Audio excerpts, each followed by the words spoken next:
something, I feel like nothing. Always feel like I'm running. Both feel we're living worlds apart. It's fucked now, we lost in limbo. Remembering what you said though, when I asked you if we'd make it far. That one last kiss that they write about, my one last wish you could never doubt. I trust angels who fly away from you, and you told me that we'd never die. Gave me so many reasons why we were meant to be. Then she said no, no, no, no. No, no, no, no, you should.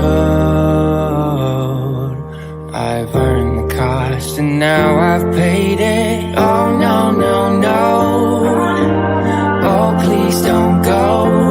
I know my face, a memory erasing.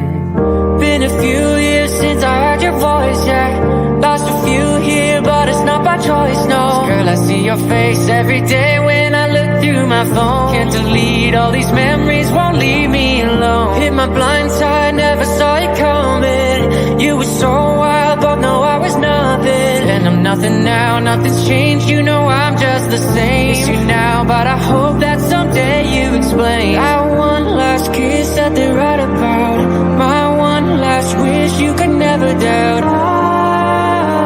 Trust angels who fly away from you, and you told me that we'd never die. Gave me so many reasons why we were meant to be.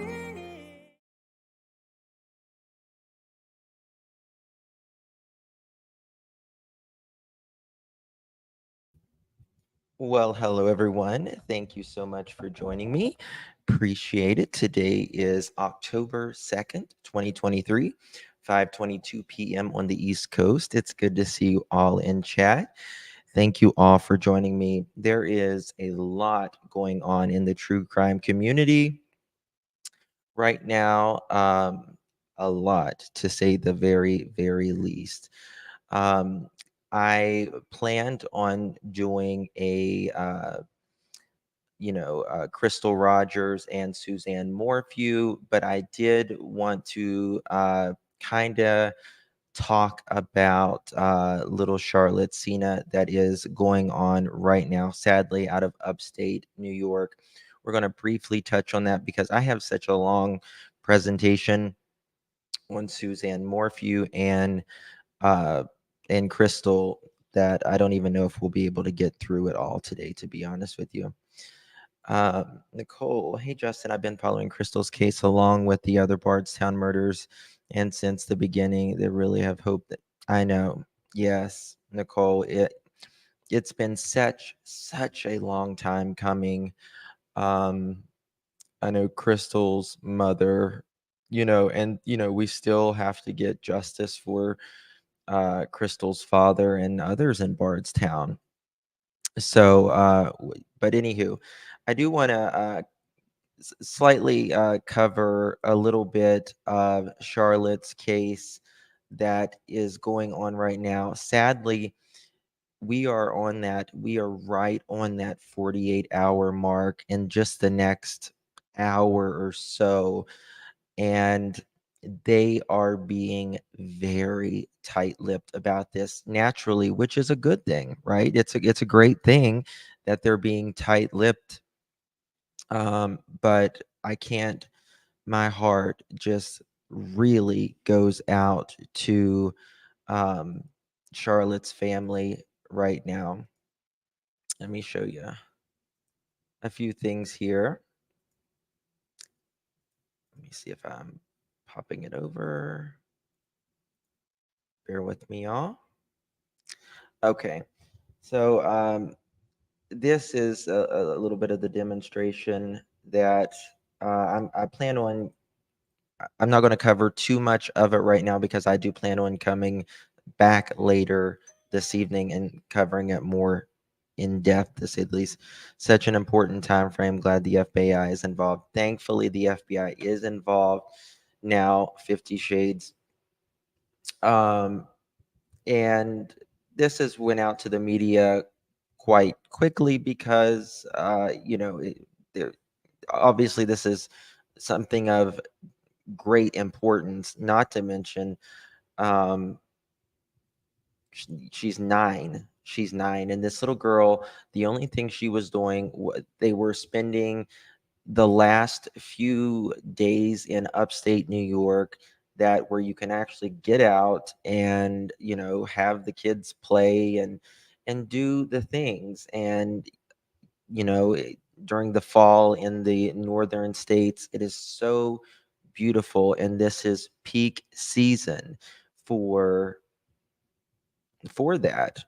Unfortunately, many times, you kind of wonder if Charlotte was someone watching this family? Were they watching her? Is it someone that was camping there? Was it a transient? Was it a RSO? We simply just don't know at this time. I know Charlotte's parents must be devastated. I am so sorry. I know, and it's we're hoping, we are just hoping and praying. And guys, the best thing that you guys can do right now to be an active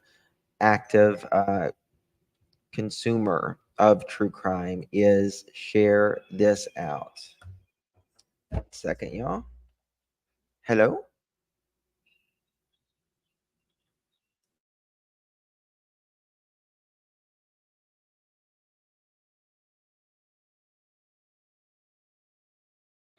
Sorry about that. I need to refresh my camera. One second, y'all, because it's not.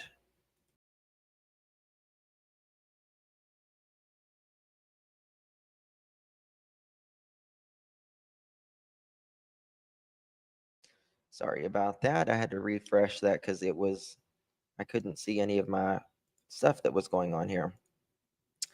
So yes, I've got some things that I do want to show you guys, but like seriously, as an active true crime consumer, please share this out. The more people that sees this, the better. We need as many people as we possibly can. And there is people are looking at RSOs that was in the area at the time.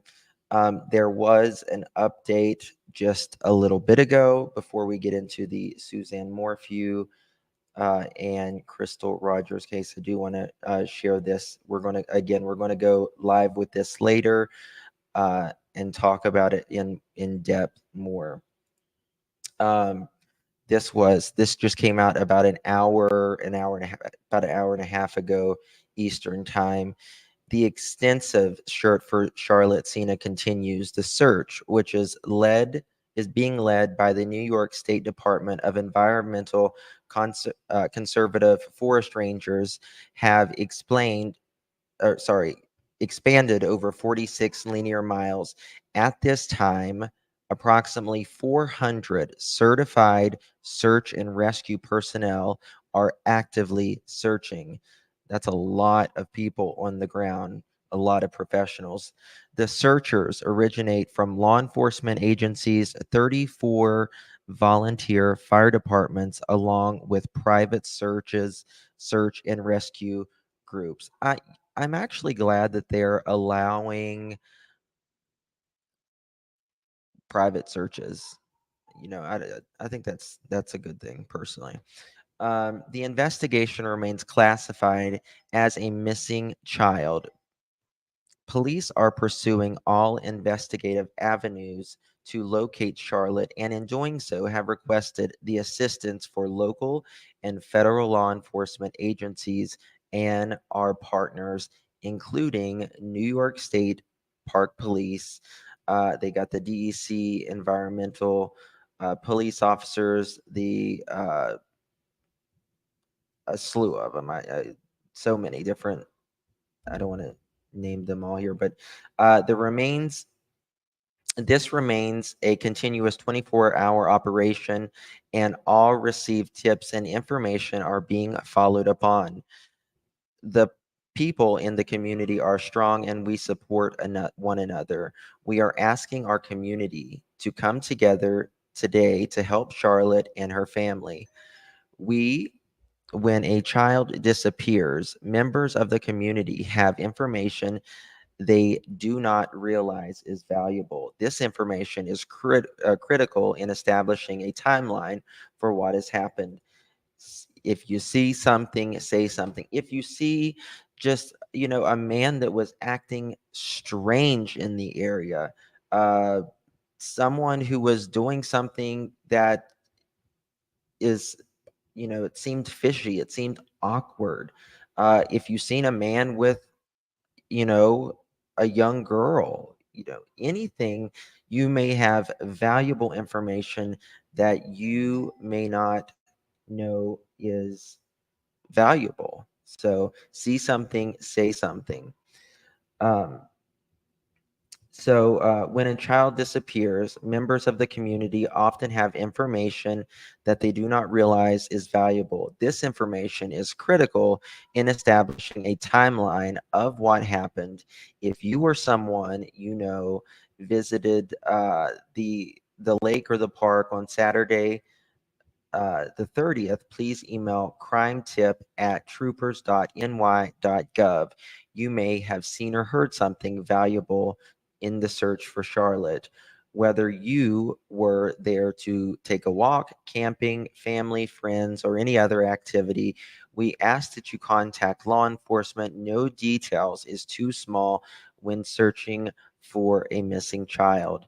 Any search and rescue trained personnel who wish to volunteer can email rangers@dec.ny.gov.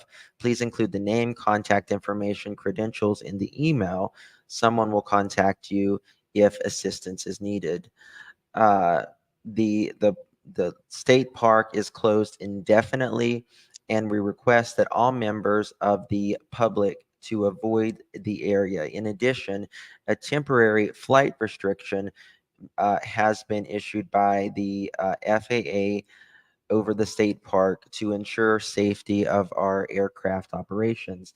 No interviews will be granted at this time, as well as efforts are being focused on finding Charlotte. Any future media availability and updates will be posted to the newsroom. We ask that the media please respect the family's privacy during this time and do not contact them directly. Any agencies involved are completely committed to safely returning Charlotte's home and will continue searching for her. On behalf of all law enforcement working together, we would like to thank the community for the overwhelming support in the assistance of helping find Charlotte. Charlotte is a bright, adventurous girl who loves to be outside. Charlotte has a huge heart and wants to create a club at her school for kids who don't have friends.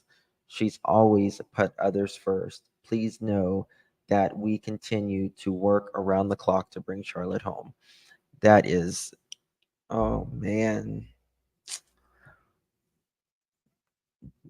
that makes me choke up thinking about that.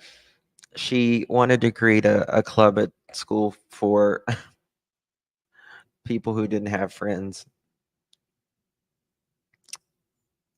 Man, look at all the volunteers there, the state, and it's very, very heartbreaking. Charlotte is wearing this Pokemon shirt right here. She was last seen around 6:15, September 30th, 2023.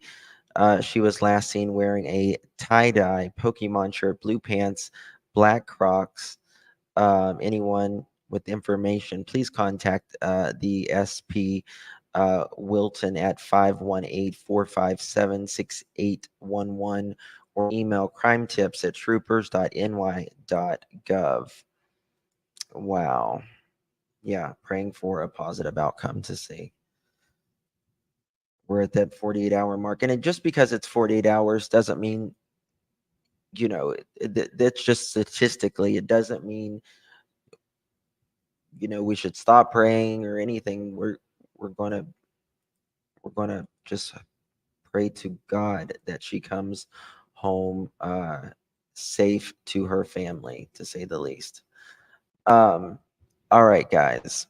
So we're going to get on with the Suzanne Morphew, and we're going to be doing a rather deep dive into this. So if you're into those, good. Let me see which. I'm trying to fix my winder here, as we say. All right. It's good to see you all in chat. You guys are awesome. Thank you for joining. They are even covering this one local news in Michigan. Yes. I mean, it's not far from even Canada, which I don't, it's hard to get across the border, to Canada or something like that, but you just never know, right? It seems like, I mean, they haven't stopped looking in the park. They have not stopped looking in the park and around that area. So do they think that she could still be in that park or around that area? People who are specifically children and adults who are generally abducted are normally found anywhere from 5 to 10 miles from the area that they were last abducted in. So 5 to 10 miles. So I'm sure they are combing all of that. I hope they put old Barry's face away. Patty, I do too. Uh, I pray that but something, he actually, was she alone at the park? I haven't seen the park. No, she was not alone at the park. She just wanted to do one last circle with her bike around the little area, and but she's gone. It's too much. There's been so much going on. You know, the other day was a great day in true crime. We finally found Suzanne Morphew, which was by surprise because they weren't intentionally looking for Suzanne. And Brooks was arrested. Crystal Rogers' husband, he was arrested same day. So that was good news. But then, we've got little Charlotte going on, and then so much going on in the true crime community. Last night, uh, you know, a big thing came out about another YouTuber, and I'll talk about that later. It's just a big mess, to be honest. She went around the loop twice with her cousin. Yes, then took a third around by herself. Yes. I understand wanting to give kids space to grow, but you just can't allow them to be themselves in today's messed up world. Um yeah. Yeah,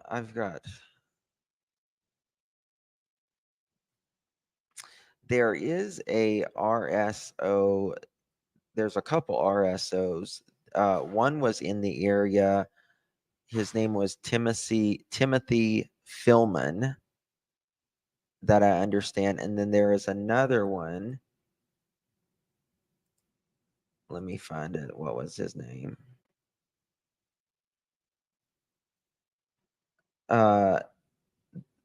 And another thing I'm going to be covering with this when it comes to Charlotte is they are allowing so many of these RSOs out, especially around, when the Rona happened and all of that. 50 Shades, I agree. Microchip them. I agree. I absolutely agree. Um, this is ridiculous. These people cannot be rehabilitated. That is why we have the offender list. They cannot be rehabilitated. Sounds like, what does that say? Sounds like someone was watching her. It may be. Maybe. Um, they haven't said whether they did find her bike. They haven't said whether they've found her helmet. I believe it was. They did find her bike. Not sure about, they're not saying about the helmet or not. All right. So for those of you that don't know about Suzanne Morphew, we're gonna start from the beginning, and you're gonna learn about. Thank you, Candy, so much. Appreciate it. Thank you, my love. You are very kind. Let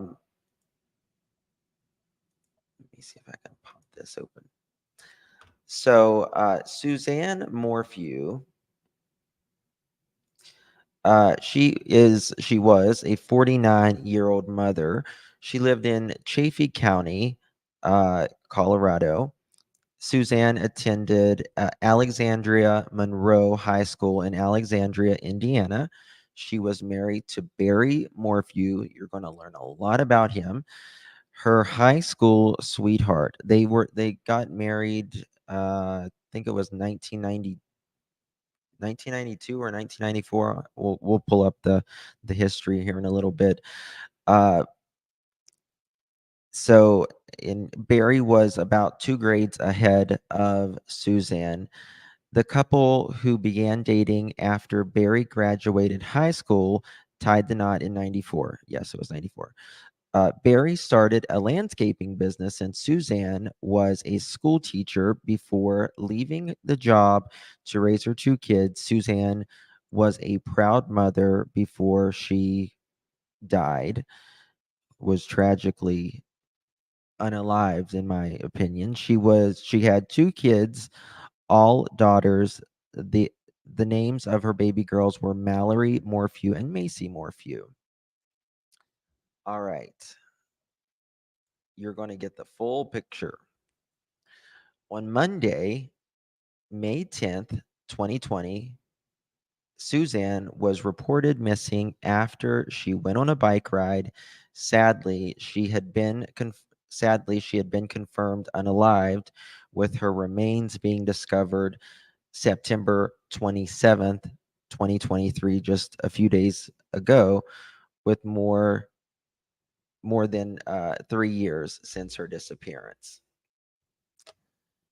Suzanne was reported missing I got my typing wrong there. She was reported missing with her bike gone from the garage.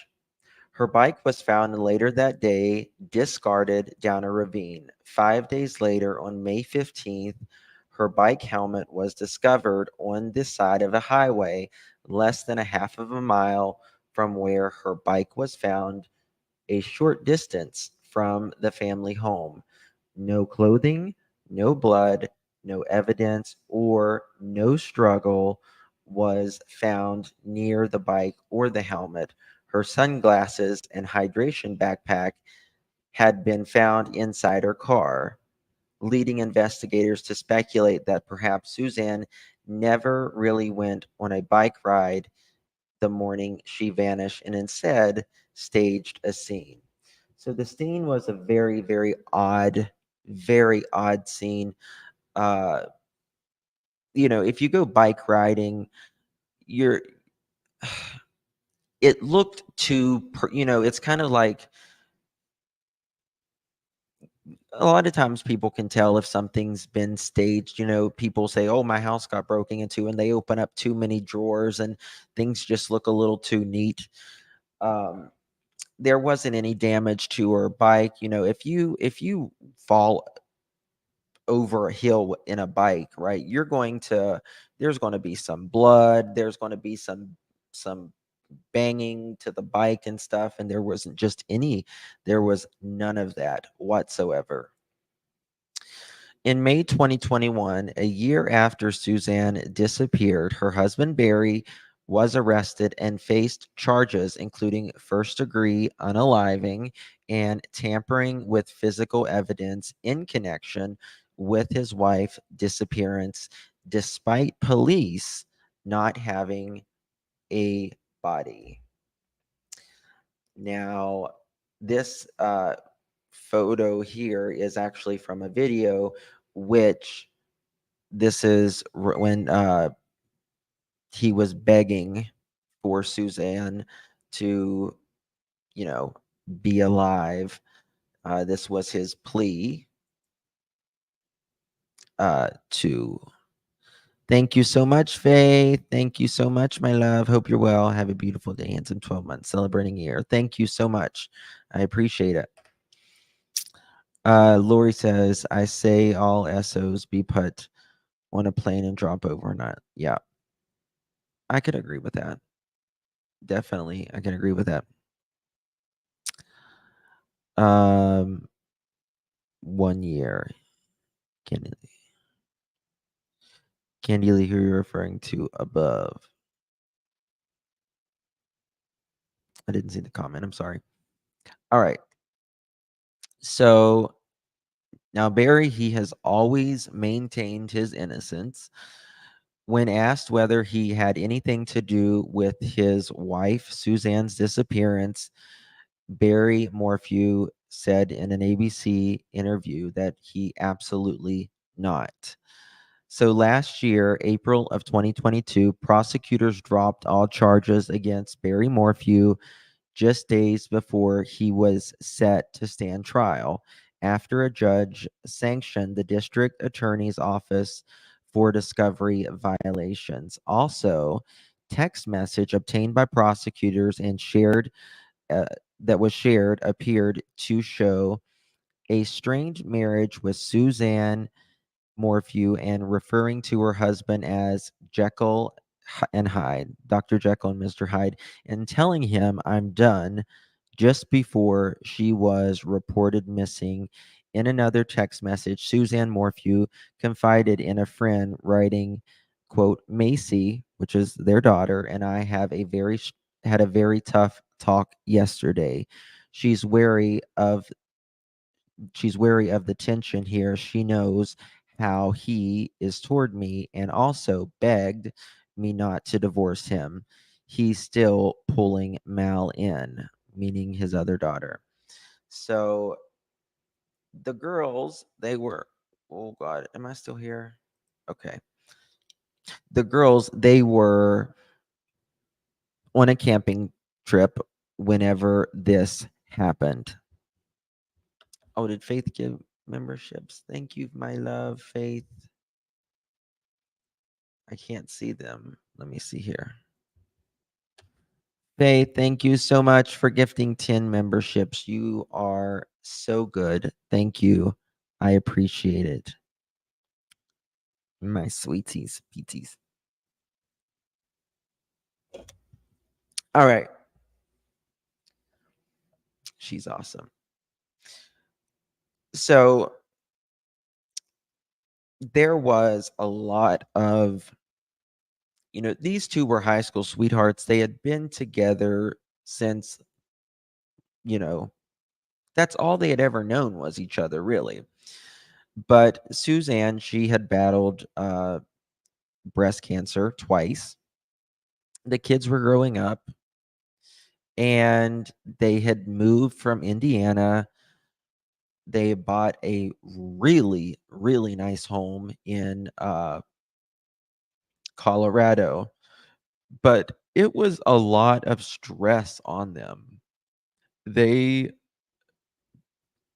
was just really growing apart, and unfortunately, that happens a lot of times when you can start out together really young, and the kids grow up, and you're just the two of you.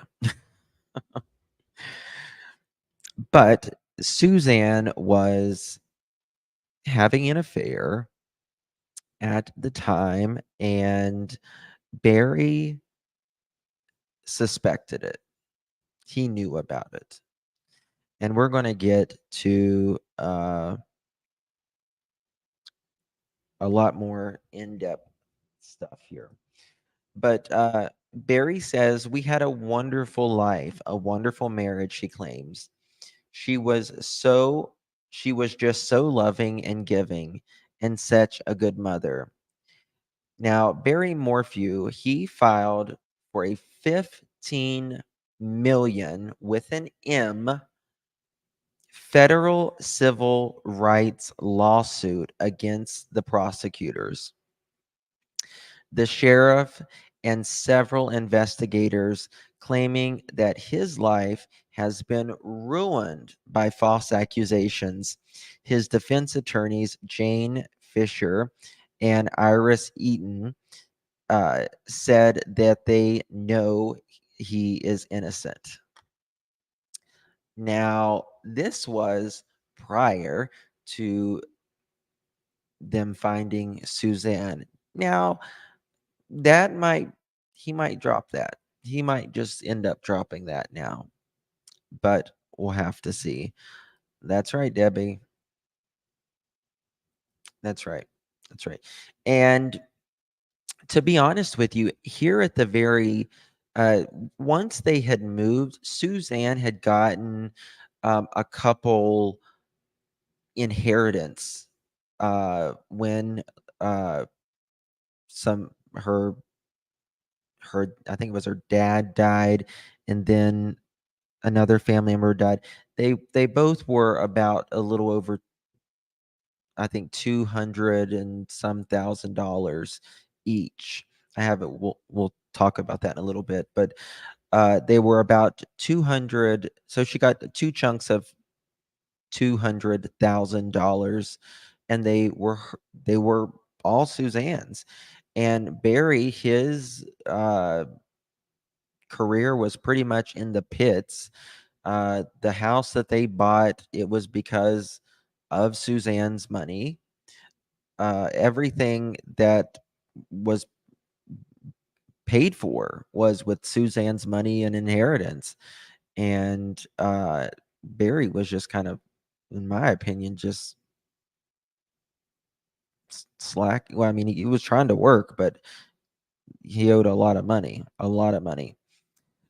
Suzanne had also been having an affair with another man named Jeff Liebler for about 2 years. According to authorities, uh, they had been dating for about 2 years after she vanished on Mother's Day of 2020. It's just insult to injury on Mother's Day. You know what I mean? It's just insult to injury. He is also her schoolmate with Barry, 2 grades ahead of his wife and Jeff at the Alexandria Monroe High School in Indiana. Barry once found her. So this is what happened at the very end, the last day. Max Chica, I love you, darling. How are you doing? Thank you. You're very sweet. You're very, very sweet. Hope you're well, honey. Hope you are well. Uh-oh. Yeah. Okay. I'm going to show you this video of this is the footage. highly complicated.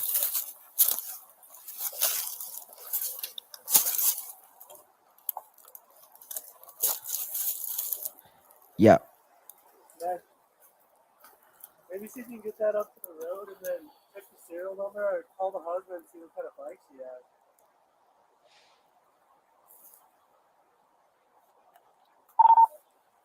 Somebody. So you see this bike, like it's not even all the way down the hill. Like you can tell just someone just like, in my opinion, someone just like literally, threw it off the hill quickly. Can you try to call the husband and see what type of bike she has? Right now I'm staring at a Santa Cruz blue in color.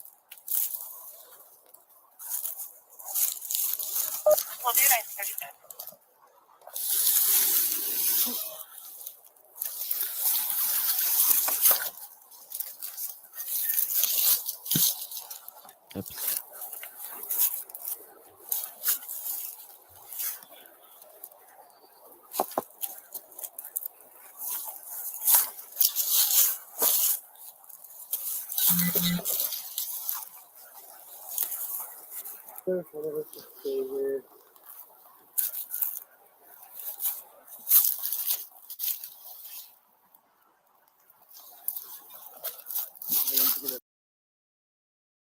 So this bike is all the way down, in this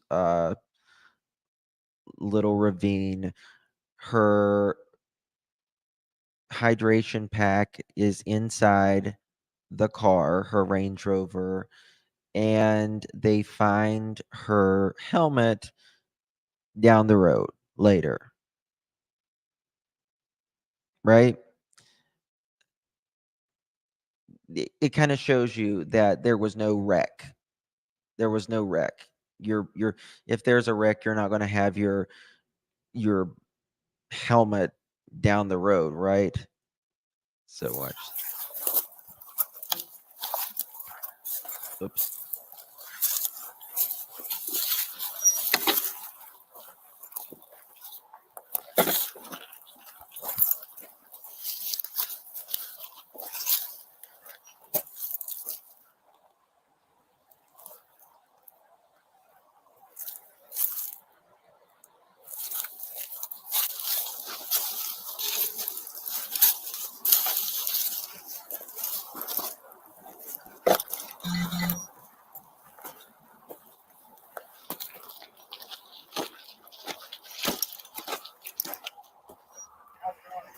Are you Okay, so I'm the daughter's boyfriend, okay? and I'm here. Is this your truck? That's my truck. Somebody should have got another one. I got some here. So you haven't seen the mom at all, have you? Yep. So the two daughters are gone right now at the Uh-huh. moment. The dad is in Denver for a job, and they text her because of Mother's Day, and they haven't heard. The text never went through, like it never delivered since this Okay. morning. And she's a big mountain biker. She normally takes her car, Yeah. and her bike's normally in the back of that. It's gone. Her Was car's this here. open when you came here? The neighbor was here that opened it, and then she shut it, and she went back to her house. Her house is right over there. Okay. And then I came. So she usually takes her bike, with her, in her car. Her Range Rover's parked right there at the house. Very fishy from the beginning. No gloves. Yes, no gloves. I see a lot of those comments. No blood. No blood whatsoever. I'm going to show you guys some evidence photos here in a little bit. The inside of Barry's truck. A bunch of different things. Back and I opened it to come in the house. Okay. Yeah. Have you looked in the house? I have. Yep. All right. You looked through everything? Yes. You haven't found her? No. Okay. All right. What time did you get here? 6 o'clock, and then I went all the way up Frusis. Uh-huh. She's road up there, and I just drove the main road. Couldn't find her, and then there's a couple spots that I could check, like trails and stuff. But I wanted to come back here to just like check back in and stuff. Okay. Yeah. Has she ever gone up 225? Colorado Trail right there. Like, you know the big hill once you come Yeah. off the highway? Well, she hasn't, and I haven't checked there yet because that climb at the beginning is really hard. Yeah. And I think that it would be out of characteristic for her to do that. But I mean, someone needs to go there, I think. Why would you say it is like unfair? Well, because it's kind of a crazy, Okay. it's kind of a crazy climb to get up there. It's Right. like not really rideable. You got to push your bike. So this guy is one of the girls' boyfriend Before or you friend. start I think it's a riding. boyfriend Alright. though. Yeah. Do you have a driver's license on Yeah. you? It's in my truck. And here's my dad pulling up. That's your dad? That's my dad right there. Okay. That's 211. Good. All right, so this is one of the daughter's boyfriend 50 Shades, thank you for gifting Out of 5 Florida. memberships, baby. for her. Thank you, my love. Where they found the bike. Wait, where did they find a bike? Yeah. Do we know what she was wearing in reference to the jacket? Do you know what she usually wears when she goes riding? She has a couple different sets of clothing in terms of what she wears riding, so I'm not sure exactly what she put on today. Okay, what are some of the outfits she wears? Blue shorts. Thank you, baby. Like turquoise blue shorts. Can you pull She her up has on a- Instagram? In Yeah, one of her she has a biking blue pictures? helmet, which she always wears. Okay. A like turquoise blue helmet. You guys have her bike though, Yeah, we do. but not her. Not her. Where'd you find her bike? Off of that road that I was asking you about. Oh, Why you said it was in on Chavano, Just right out here on the road. right out there. Okay. Right where you thought. Where that road takes off up the. That's her. Does she wear any jackets? She probably would have had. What kind of jackets does she wear? I mean, a windbreaker. A windbreaker? Thank you, thank you, thank you, thank you, We thank don't you. even know what time she left today. Yeah, But they have cameras. they have cameras, but they've been out of commission for a while. Hey, 11, can you get a list of some of the So her trails that bike she was close to the frequents? road. That way, if we get search and rescue out here, they can focus on those. Yeah, I'm working on that right now. It's good. What were some of the other trails you said? She rides up Booses and Yep, she rides up Fusis. Normally, when she takes her car, she goes down to the what's that road called? That's right down at the gate. Goes up to North Fork Lake. okay, what about around here? Since she didn't take her car, she clearly Okay, left from so she would have gone up Fusis, I assume, or to the Colorado Across, Trail. you go straight across the There's highway. that The trail. Colorado Trail's Yeah. right Yeah. there. here. Okay. So you can go up that ridge there, Yeah. and that gets on the Colorado. And did you just let him know about it? Do you live in the area? No, he dates. her- Right. Yeah. so he called you and let you know. Well, we were talking to their daughters on a road trip. We were talking to them down in town, Okay. and then I said, "Yeah, why don't you run up there and see if you can't find her?" Yeah. And so then once he'd been gone a while, I drove up here. I know this is a weird question, Yeah. but do Barry and Suzanne get along pretty well? You can answer honestly. You know, I think they've had some problems. Okay. Yeah, in the past. Like, And let me tell you something, they were having big problems the last 48 hours of Suzanne's life. However, Suzanne was kind of playing it cool, but Barry went to work and he knew Suzanne was done with him. She said told him she was done with him, but she's obviously has a boyfriend that she's been seeing for 2 years. And Barry comes home. Now, Barry did message Suzanne on his way home and said, "I'm on my way home," and all of that. Meanwhile, she is talking to her boyfriend. Suzanne did not reply to Barry's messages. She was probably preoccupied. She didn't realize that Barry had texted her a couple times. Well, Barry comes home. Did he catch Suzanne and Jeff? How can I put it? Sending pictures to each other, potentially because they had made Jeff and Suzanne was saying they was kind of sending each other some catty photos, if you will, while she was sunbathing. Now, did he catch Suzanne? Maybe. We really don't know, but we do know something happened right after he got home. And we got evidence, digital evidence, that shows that there was a lot of movement. That's the word I'm looking for. Sexting. Intimate pictures. Yes. So this is Just normal. Normal husband and wife type deal. I Oh, would they say. like talk about separating or anything They like have, yeah. that? I would, yeah. And you know this through Macy. Yeah, I'm very Macy. close with her. Yeah, it's her daughter. important that at this I know, point I you know, tell I them know. anything that Yeah. you know like that. Yeah, and he is in Denver for a work job. He's a landscaper, and he's got a big job in Denver. So that's where he is at right now. Okay. And Macy and the older sister Mallory are on a road trip. Where are they?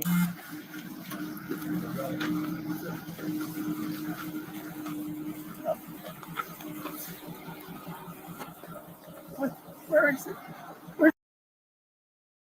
all right. So this is Barry later that evening. Now, listen to him. Watch how he's Barry is a Where's the narc. bike? Oh, it's right there. Where was it? It was like just right down here in this little embankment right here. So I took this dude. I got the husband on the scene here with me.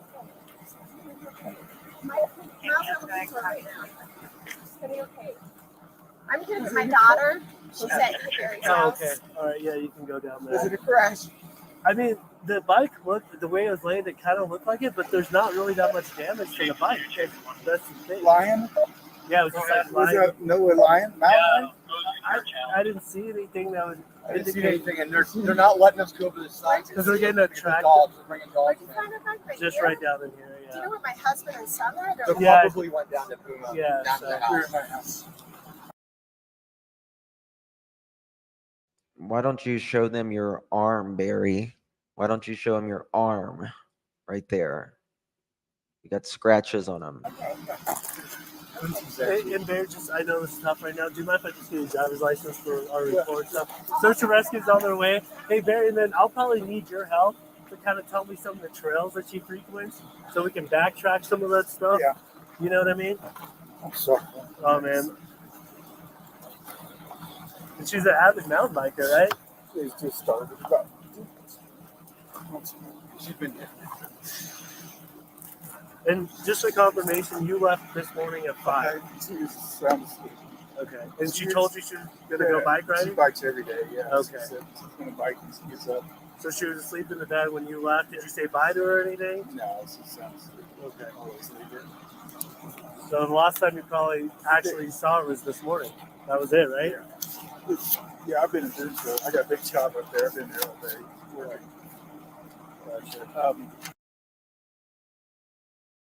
So right there, he's already kind of planting. Oh, the last time I saw her was this morning. She was in bed asleep. I didn't say nothing to her.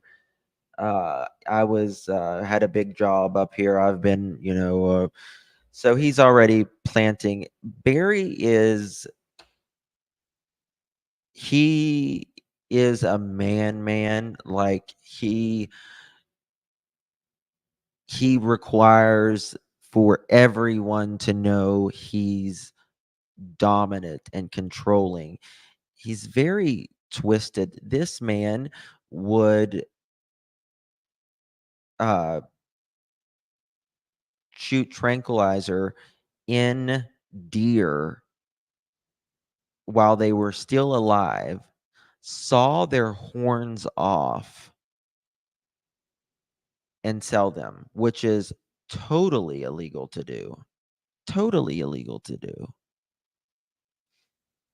Who does that? I mean, that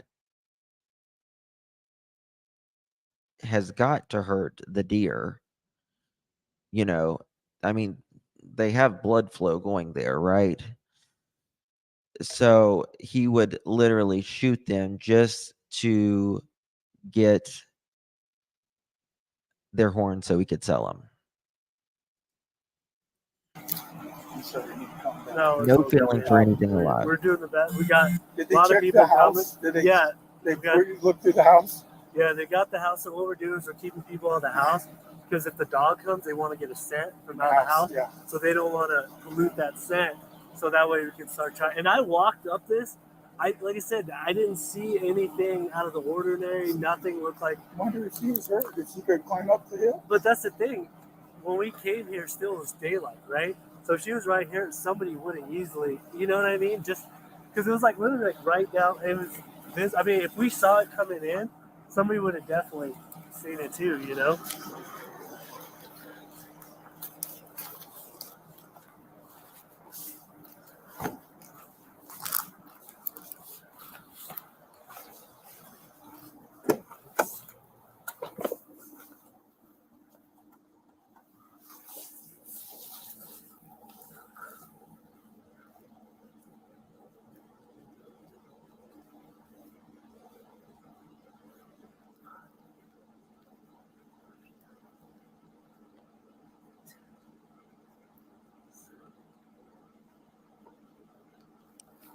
So right here, they know that they've had some problems, to say the least.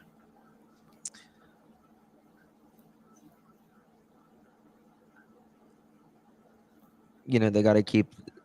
They don't know what happened to Suzanne. This is very, very early in the investigation, but I'm imagine that they're Hey, how's definitely it going, looking very man? pretty good You want there. us to stage down at that residence, or So hold on, let me give this to you Yeah. and I'll get right with you. okay, no worries.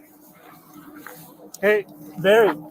Besides, I know the bike was here, but what are some of the paths that, or like the trails, like She rides this road. She rides up to. She rides up to the top, and then she goes up to Fluce's. Okay, If there's no snow, she'll go up high on Fluce's. She went down this one a couple times. Now, he says, you know, if there's no snow, he could not have, he knew better, in my opinion, to put her in an area where there is snow, way up on the mountains and stuff, because that's going to leave tracks and it's going to leave tire tracks, foot tracks, all of that.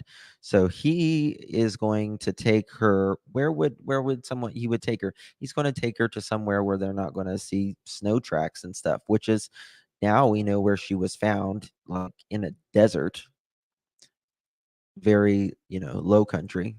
down this one here too. Yeah. Okay. So double check Bruce's over there too, because I think Well, was it she- Miles? I think that's- Miles. Yeah, I know. We just want to double check everything. So yeah, Did anybody look for foot tracks on the road? I haven't seen anything really, but Like people tracks? We're lying. I didn't really notice. But I won't lie, I'm not like an expert tracker or something, you know. Yeah. So my partner is actually the one that saw and picked it up, but it was like the top of. It was weird because it feels like the top of the bike was like up this way. So maybe flipped. Maybe I don't know, man. But the problem is, Go ahead. what's the thing about 4 o'clock in the morning? Was that somebody on the phone? 5 o'clock. Oh yeah, so we pinged the phone and it said the last activity was at 4 in the morning. Up here? It's off of the Ponzi Tower. So there's not any specific limit. Hey, could you not touch the bike with your hands, please? Hey guys! That's the husband. Yeah, please don't touch the I've bike. been wearing gloves. I've been trying not to. So. Put it in here. Can you fit it in your car? No, but I could try to. If I call. Well, I'm going to show you guys now, our modern day cars, they are literally just computers with wheels, pretty much. There's so much software in our cars through satellite. It's constantly sending data to the manufacturer of the motor, uh, even the elevation, the speed, and all of that. Now, it is believed, and we know, and I'm going to show you guys when Barry opened the door, when he closed the door, all of that. But it is believed he disconnected the computer when he was disposing, allegedly, of Suzanne's body. Cars with the back is filled with tag here and everything. Yeah, and the bike was found right there. See that little pink thing right in there. And you can see it on our initial body camera too when we found it right over there, right there by like a tree. So I didn't seem to like distraught because he's kind of going back and like, why did they check the recruit? I'm like, we're trying to do the best man. And this guy, I guess his name's, he showed up on his own. I guess Barry. Hey Barry, are you guys? Are you where are you guys headed? Okay. Here soon. I'm gonna probably have you come and talk with us more. All right. Thanks, man. And sir, when we go inside, let's just go directly to where something that she's worn today, and let's not touch anything just for in case. Okay. Is this unlocked? Yes.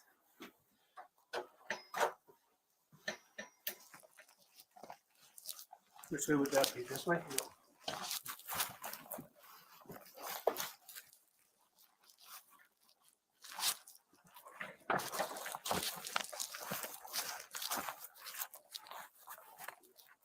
Let me touch anything down there. These are all hers right here. Yeah. Have you got a plastic bag? Yeah. Or a paper bag?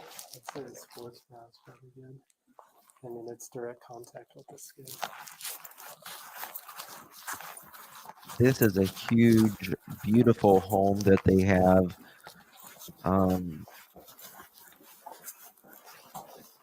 It was just,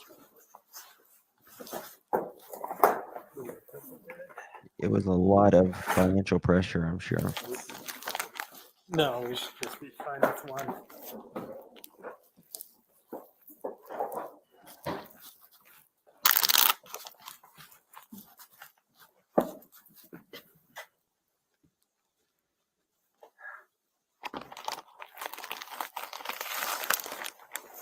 And he drops it.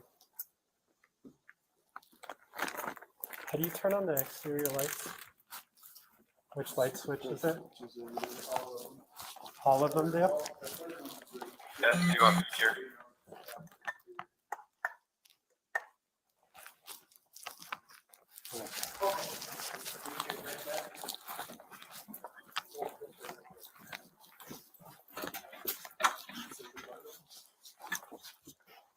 Thank you. Hey, Anthony. This asshat, Speak to you over in there. my, Once we he get- knew exactly where she was, in my opinion.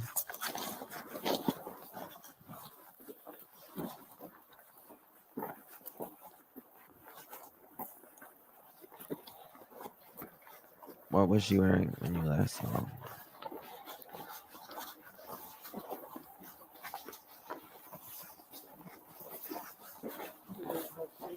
Right there. So you realize what you got, right? Those shorts? Yeah. Those are for mountain biking. Yeah. Like the padded shorts you can wear in the mountain bike. Yeah.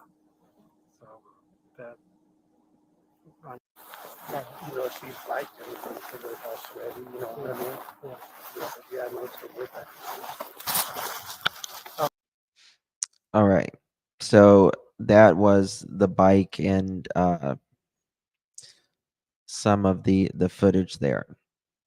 So the day before Suzanne went missing, there had been a big argument fight, disagreement, and Suzanne said she told him that, Barry, I'm done. She's been done for a long time. And in my opinion, Barry did not want to pay half of everything that he worked for. But the last 24 hours, Suzanne was kind of playing Barry, as in trying to cool the things down, saying, "Oh, I made you some soup. You want to go out later?" All of that, just to keep him at bay, right? But he went to work and he was seething. I imagine him seething all day long, knowing that it's really over. So he comes home, and this is when Suzanne and Jeff are sexting, if you will. And did Barry hear something? Was he just already planning something and this kind of tipped it over the edge? We don't know exactly. But we do have a bunch of data that we can sort through. Now, they did obviously find Suzanne, uh, and they did find her body September 22nd of this year, just less than 2 weeks ago. 50 miles from her bike, 50 miles from her bike in Moffat. Uh, while they was completely searching for someone else. They weren't specifically searching for Suzanne, and her her body was found in, like someone said in chat, she was a surviving breast cancer survivor twice. She did have a port in, which made it, I'm sure, very easy for them to identify her. We don't know how her remains is.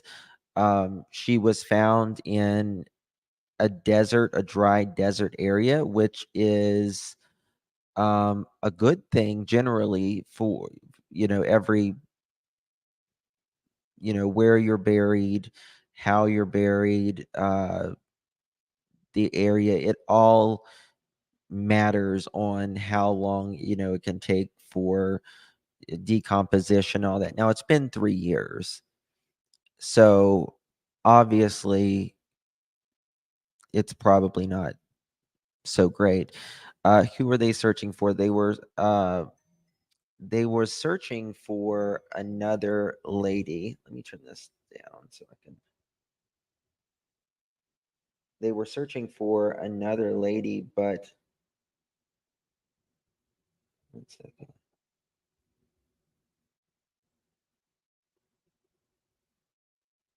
Okay. Yeah, they were searching for another person. All right. So there's a huge timeline, but just to give you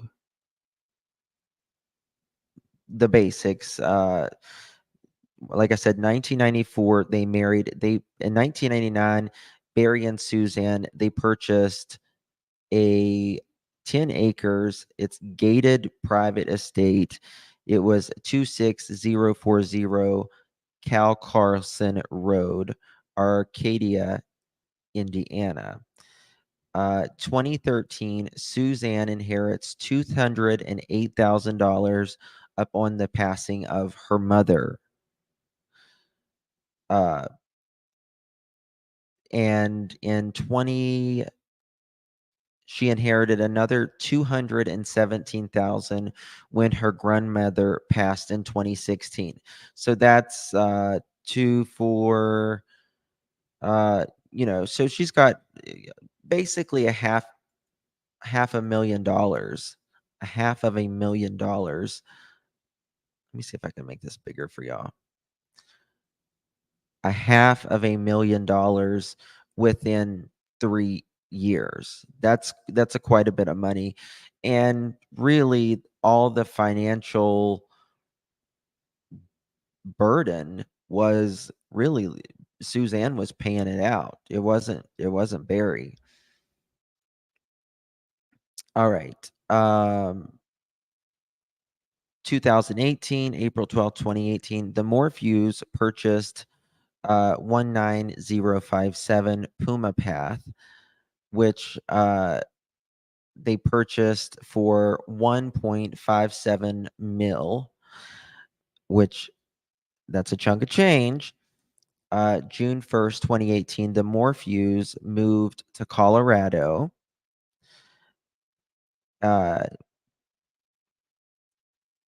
It says, I believe they left around June 1st, 2018 to move to Colorado. So roughly a year and a half of the time.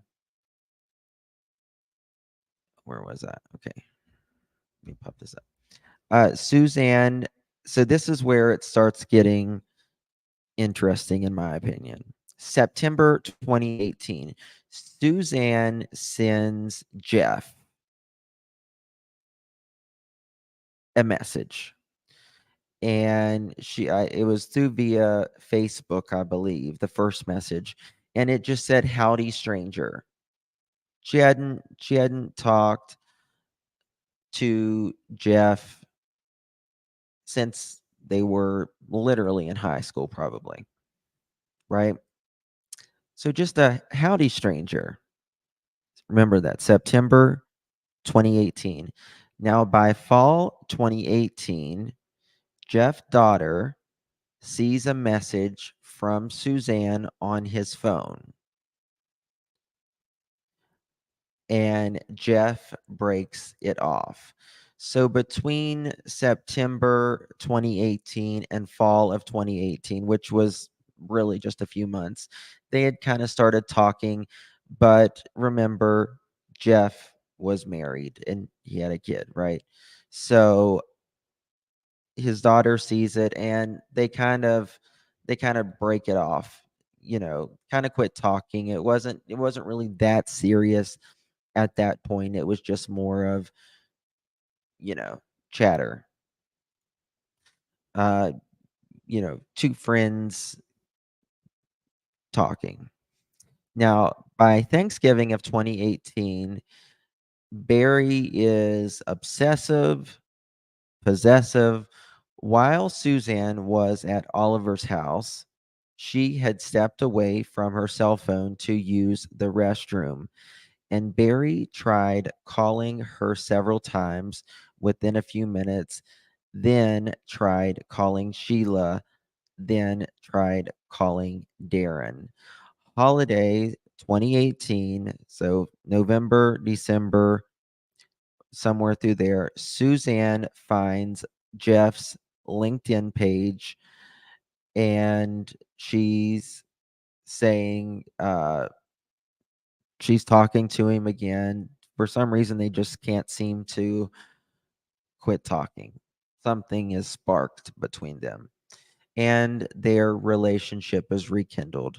So we go from fall of 2018 to the holidays of 2018. So let's just say September, October, November, December, 3 to 4 months. They around about didn't talk to each other. The boyfriend lad, they didn't break it off. Yeah. All right. Where were we? All right. So January 2019, the Mexico trip where Barry took Suzanne's phone. Barry does they got in a fight in Mexico, Barry and Suzanne. The Mexico trip mentioned in the grievance list of where Barry took Suzanne's phone. he he knew that she was talking to someone. I mean, I think you just kind of know, if you've been with someone that long, you just kind of know. February 11th to February 14th, 2019, Suzanne is in New Orleans with Jeff. So, as far as I'm aware of, this is the first time they are together physically since they've begun talking, and really since school age. Uh, so that's, right around Valentine's Day. Barry admitted to questioning Suzanne about the New Orleans trip, further evidence he suspected an affair. So he he kind of felt like something was going on at this time. He questioned, he was jealous. In Barry's eyes, he he is just so alpha, and he demands to be, just this big box of testosterone, but is so disrespectful to everyone else. It's not even, just disgusting. Right? Just disgusting, these people. That is like that. He was so mean to Suzanne. So he's questioning it in February of 2019. Now, April, Suzanne and Jeff meet up again in Indiana. So within a month and a half, they're back meeting again. The next time, July 2019, Suzanne and Jeff meet up in Michigan.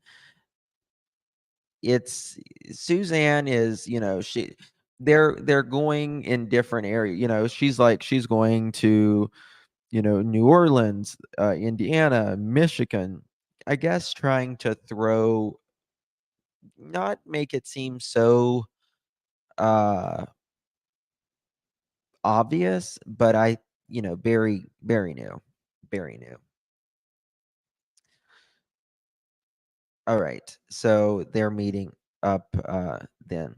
July 2019, they met in Michigan. Barry called uh while Suzanne was visiting her father, wanting to know why Suzanne wasn't returning his calls. So Barry is calling Suzanne's family saying, why is she not returning my calls? Because I believe she told Barry and them that she was actually in Indiana, but she was actually in Michigan, if I recall correctly. All right. September 2019, Barry stalks Suzanne and Sheila Oliver creeping through the woods. Barry stalks Suzanne and Sheila at the Puma Path house in September 2019. He knew something was going on.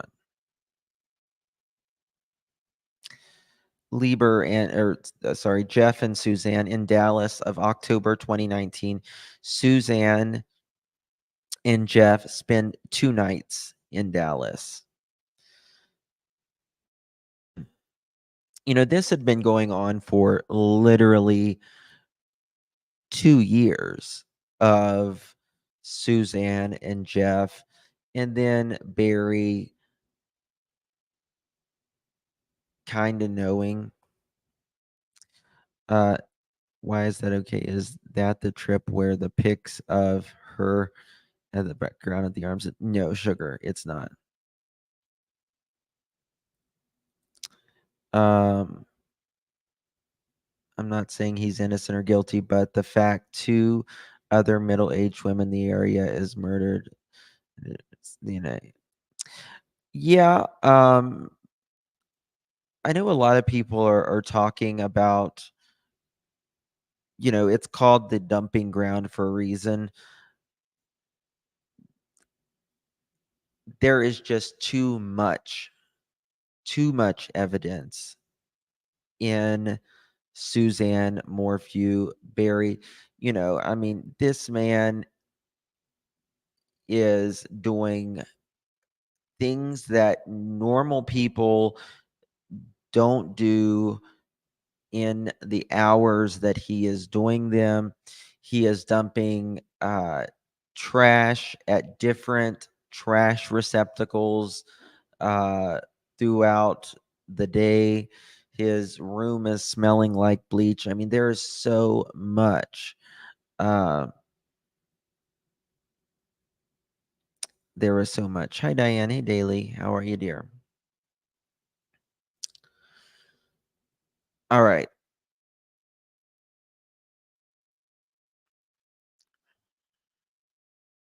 See here one second.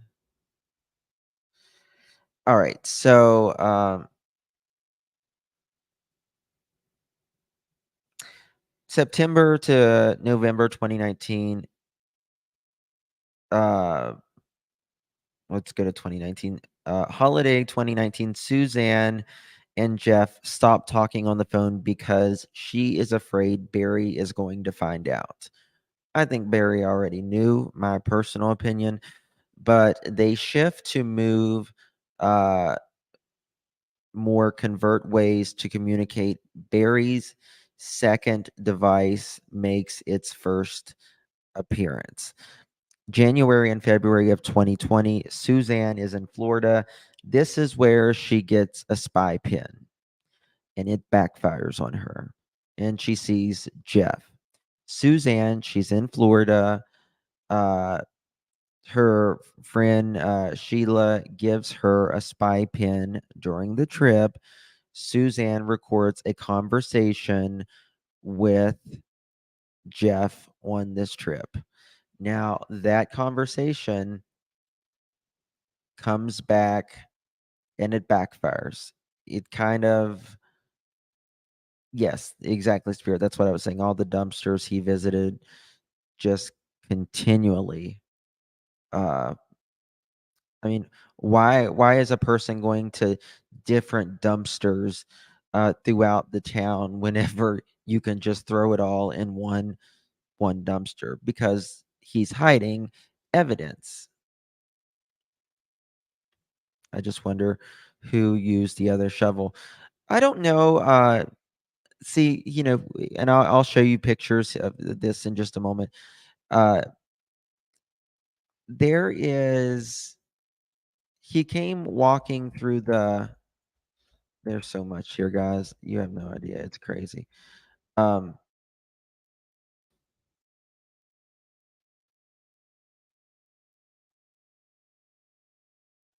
see if I've got it here. Here is, these are actual photos of evidence. Um, Barry is turning his car or his phone and airplane mode on and off uh, the day for we got he's turning it on and off. He's continually uh, he doesn't want his phone to ping, basically. These are actual photos of his tranquilizers that he is very familiar of. He he's an avid hunter. He did a lot of hunting specifically in Indiana. It's something that he has always done. But most hunters don't use, a tranquilizer, right? It's very uncommon. And to beat it all, he loaded his own needles. he loaded his own needles. So who, God only knows really whenever what they find, what he gave her, if he allegedly did it, you know. These are actual photos, and it says for use of veterinary purposes only. This is a man who shot animals, deer, just to take their horns off. Bingo.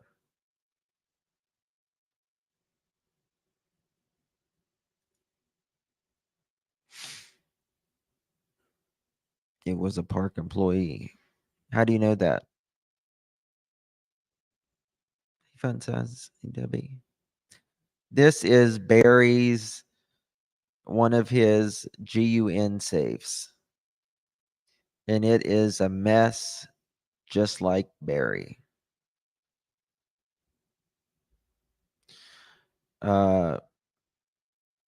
Remote drug delivery equipment. This company says, because you can't afford to miss. This is actual evidence. Evidence photos. Hey, Lake Gary, I'm sorry. I wonder if her remains will show if tranquilizer was used on her. Probably not. I mean, listen, could there be that one exception? Well, not one exception, but could there be an exception of where, because she was in a desert, and it is very dry, is very dry. Could it be? Let me show you this. I'll show you where she was found. Could it be she could be in very good condition without, obviously, we don't know if she was intact, or if she wasn't, from what I understand, it was a shallow grave, and there was bones scattered from what I understand. So we're probably not, we're it's been 3 years, so it's probably literally skeletal.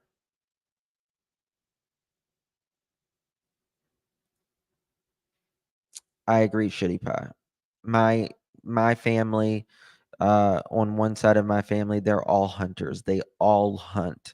And I've never seen anyone use a tranquilizer. Ever. Ever. No, they said dispersed around right. Yeah.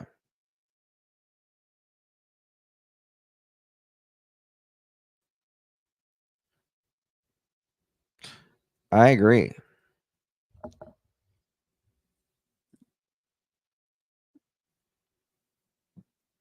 So this is the property.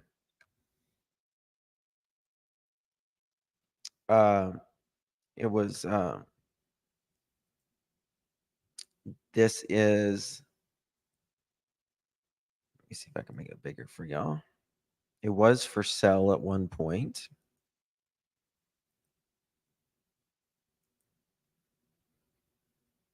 This is not much there. I wonder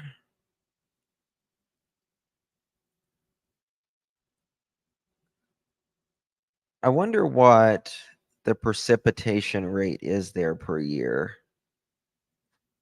Right? There's not a lot.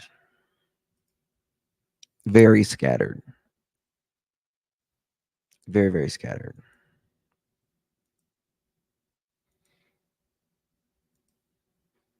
Let me fix this.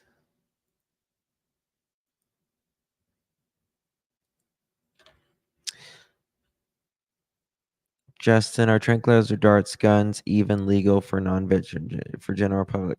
I don't know, to be quite honest with you, coexist. I really don't know. I wouldn't think so.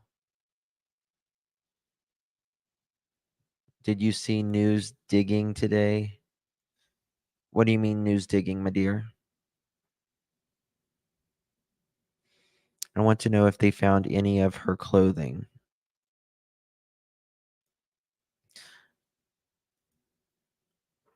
Okay, let me go back to show you this.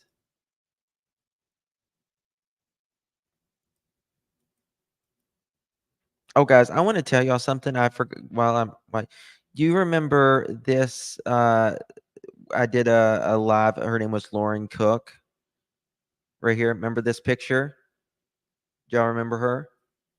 Lauren Cook. I did a live about her. Her 3 kids and her was missing. They were all found safe. All found safe. Missing Virginia mom Lauren Cook says she and 3 kids are safe, but terrified by inquiry into child abuse claims. Speaking publicly for the first time, the mom, considered a missing person by police, tells the Messenger, quote, "The threat of having my kids taken away is not something that I'm willing to even consider." So it was something to do with her ex. Um, or it had something to do with CPS, I think. CPS was in her, I don't know, but I'll let y'all. I'm gonna do a live on it when I find out more.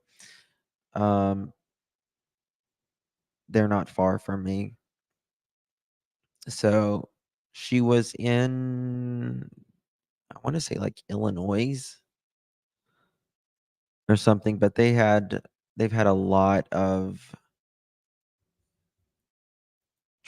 I don't want to say trouble, but a lot of things going on.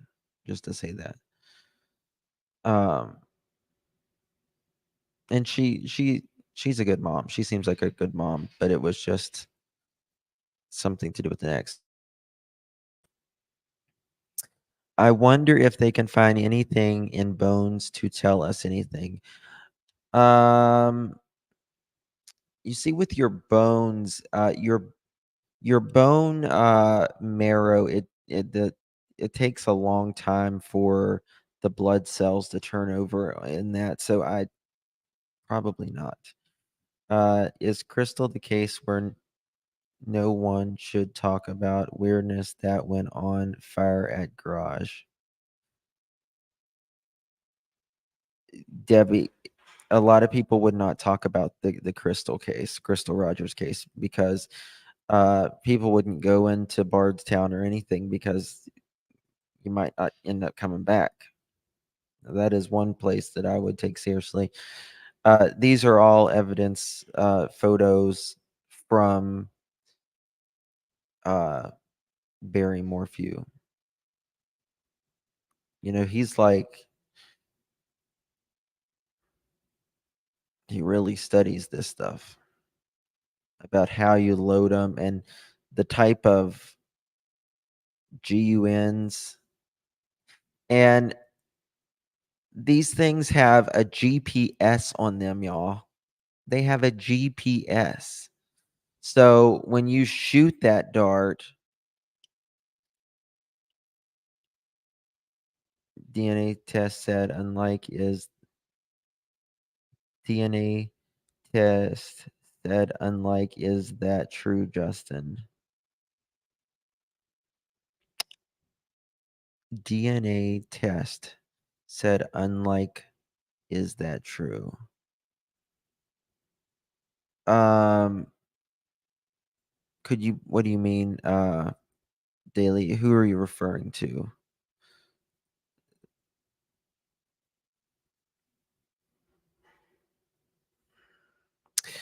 Can we ask how your day job lends to your knowledge? I know you said you do help with the scenes. I'm not prying too much. I understand just yours.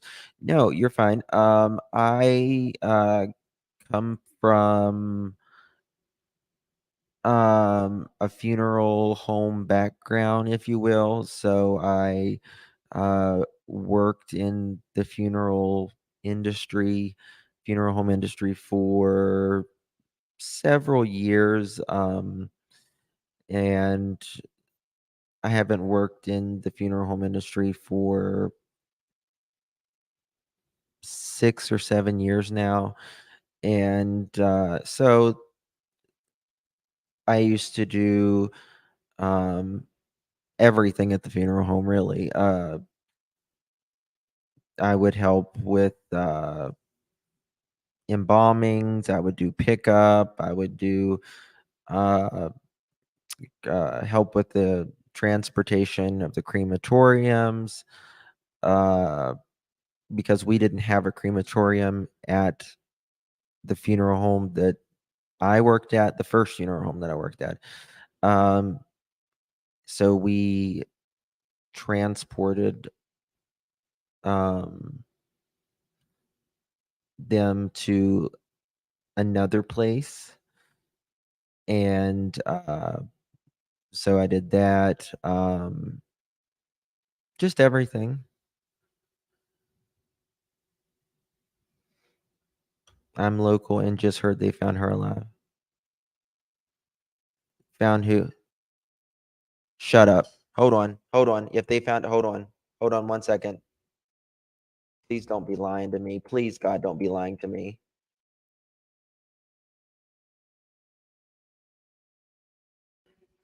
Please don't be lying. If you're lying, I'm going to.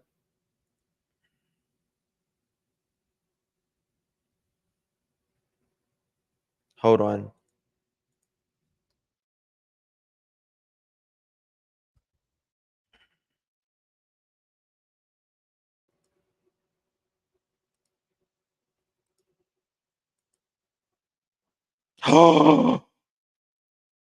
Huh?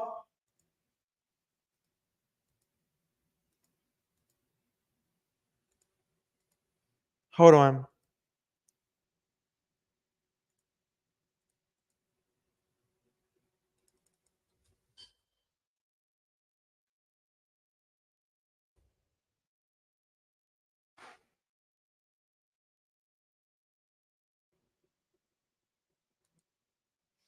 Oh my God.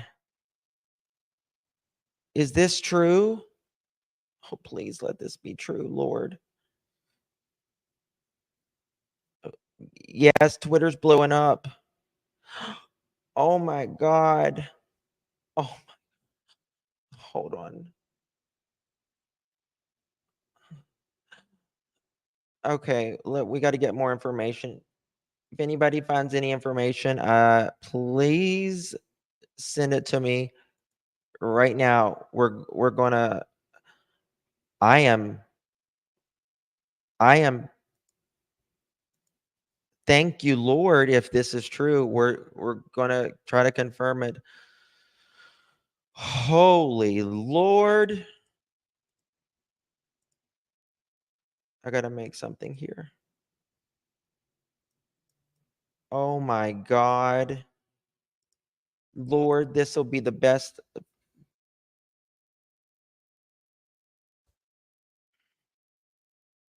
Hold on.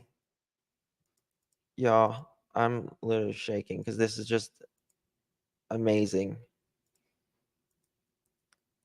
Hold on.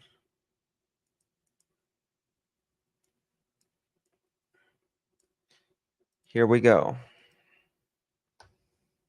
Dang, this is crazy. Let's see if there's any media out there right now.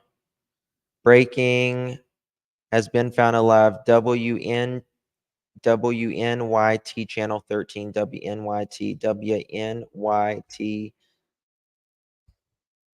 13. This is amazing, y'all. This is amazing. Hold on. This is amazing. Hold on. Let me clear all this, my stuff here. Oh my God.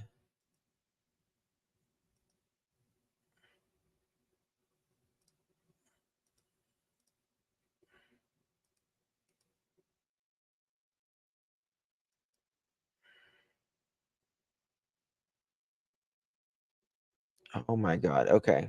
I gotta. All right. All right.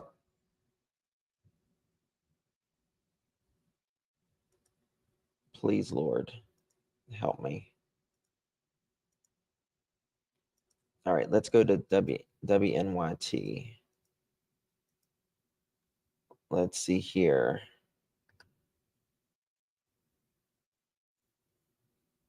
I just want my daughter back.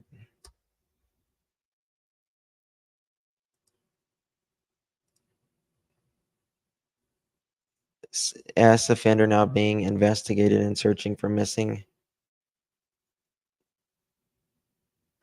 This.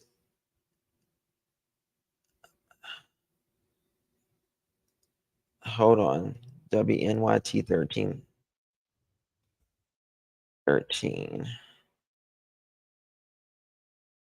Source WNYT 13.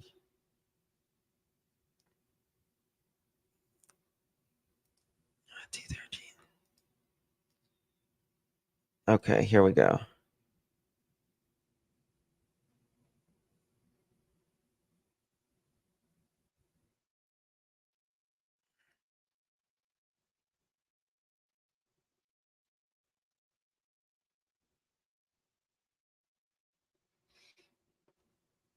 I don't see anything with WNYT 13 stating that.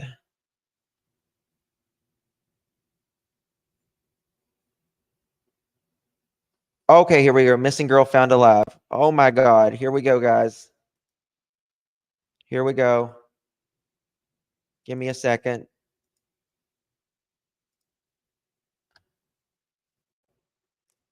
Guys, hit the like, please. Oh God, I cannot believe this. This is amazing.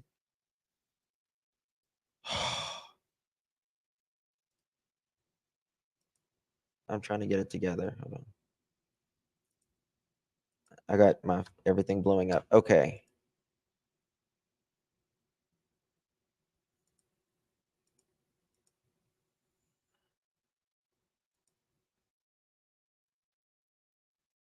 Where does it say this? Hold on.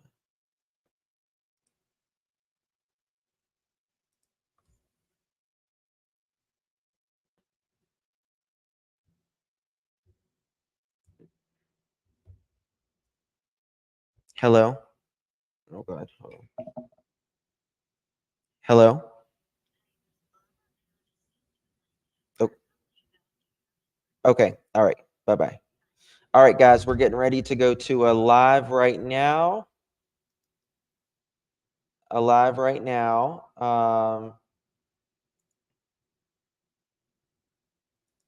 need to switch over all of this. I need to exit out of a bunch of this stuff.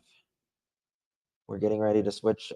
She has, thank the Lord. Thank you in heaven, God. Praise you. Thank you, Lord. Okay, here we go. My stuff is blowing up.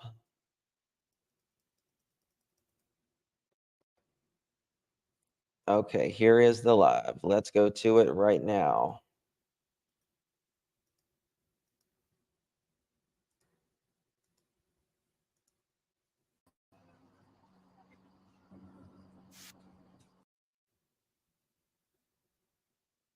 .52, it's not often that we break into NBC Nightly News to bring you information, but here we go. Charlotte Senna, according to law enforcement sources, You can't hear nothing. alive. At the end of It sure is, Rachel. It's 6:52. It's not often that we break into NBC Nightly News to bring you information, but here we go. Charlotte Senna, according to law enforcement sources, has been found alive.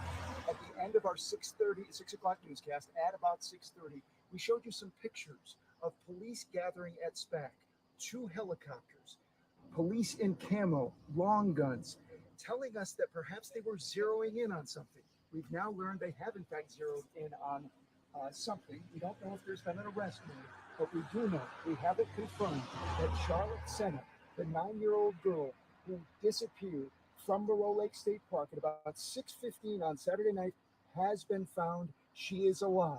That's what we know at this point. There are still developments to be found out here. We still have very many questions, but the headline is that Charlotte Senna has been found alive. Rachel.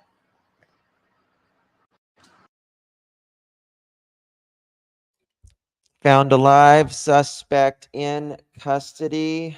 Guys, we are literally almost at that 48-hour mark. Oh my. This is a News Channel 13 breaking news update. Breaking news right now into our newsroom. An update on the missing girl, Charlotte Senna. Sources telling News Channel 13 she has been found alive. Let's send it out to Mark Mulholland live at Moreau Lake State Park. Mark, this is a big development. It sure is, Rachel. It's 6:52. It's not often that we break into NBC Nightly News to bring you information, but here we go. Charlotte Senna, according to law enforcement sources, has been found alive. At the end of our 6 o'clock newscast, at about 6:30, we showed you some pictures of police gathering at SPAC, 2 helicopters, police in camo, long guns, telling us that perhaps they were zeroing in on something. We've now learned they have, in fact, zeroed in on something. We don't know if there's been an arrest made, but we do know, we have it confirmed, that Charlotte Senna, the 9-year-old girl who disappeared from Moreau Lake State Park at about 6:15 on Saturday night, has been found. She is alive. That's what we know at this point. There are still developments to be found out here. We still have very many questions, but the headline is that Charlotte Senna has been found alive. Rachel. And Mark Mulholland with that breaking update. Mark, at the end of the 6th, like you mentioned, we had those photos of the helicopter, the police in the gear. We have a crew heading to SPAC right now. Have you been able to hear from the family yet as they've heard this news?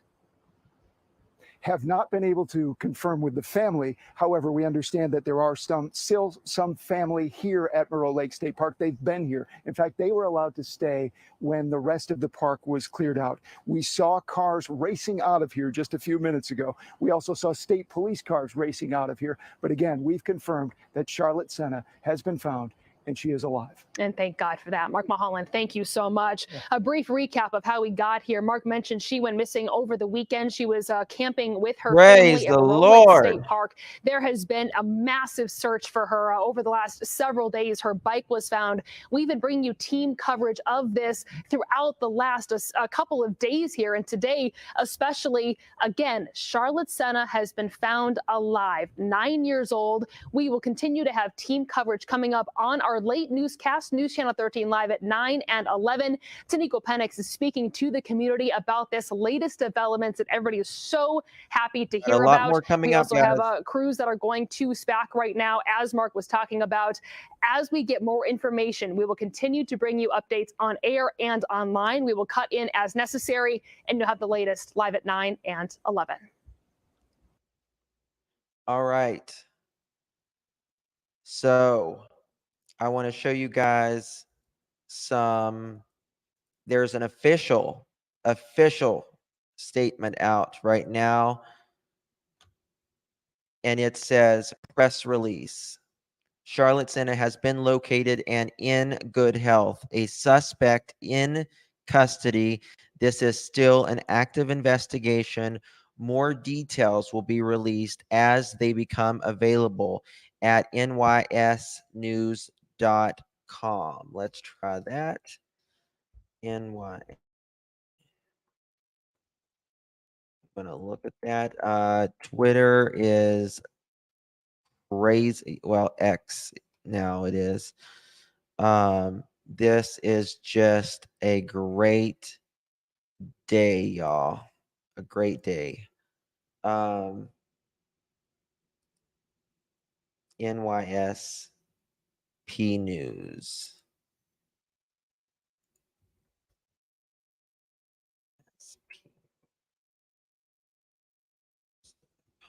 Let me see if there's any.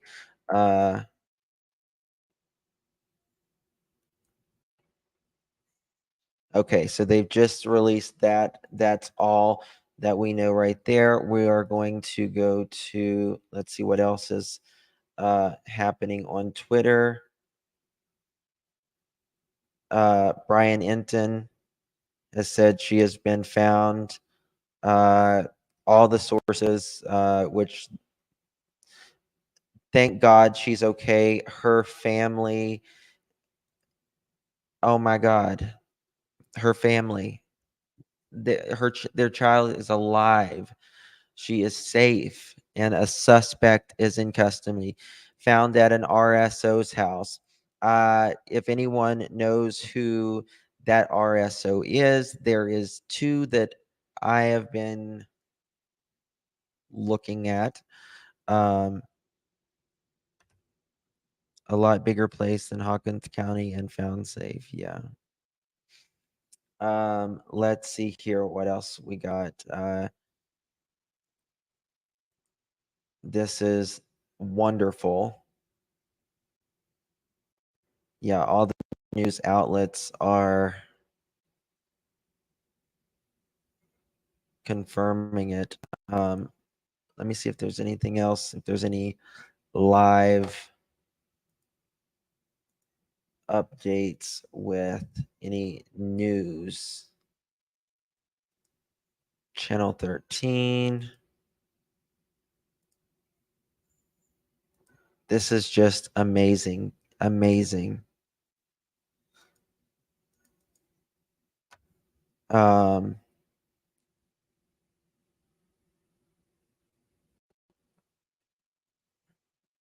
Broke 21 minutes ago that she is alive. Thank God. Let me see if I can. Okay, let me alert this. Thank you, Danny. You're very kind. She is in good health. We do know that. She is in good health. A suspect is in custody. Law enforcement sources has been found alive. At the end of our 6 o'clock newscast, at about 6:30, we showed you some pictures of police gathering at SPAC, 2 helicopters, police in camo, long guns, telling us that perhaps they were zeroing in on something. We've now learned they have in fact zeroed in on something. We don't know if there's been an arrest made, but we do know, we have it confirmed, that Charlotte Senna, the 9-year-old girl who disappeared from Moreau Lake State Park at about 6:15 on Saturday night, has been found. She is alive. That's what we know at this point. There are still developments to be found out here. We still have very many questions, but the headline is that Charlotte Senna has been found alive. Rachel. Her name is trending #1 on Twitter at the moment. Getting more information. Hold on one second. Get in here, get in here, get in here, because we're gonna do a life update video. Y'all asked me in my last video, y'all were okay, not you. Like, what's going on in your life, MJ?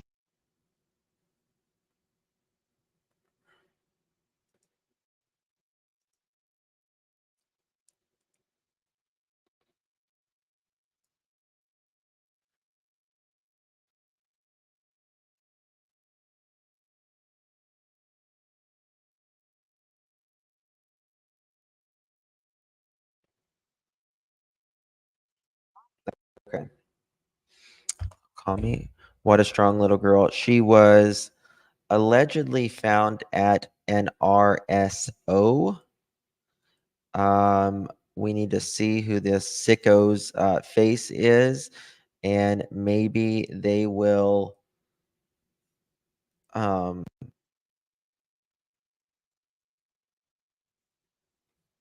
keep them locked up. A lot of them, at least. They're releasing way too many, in my opinion.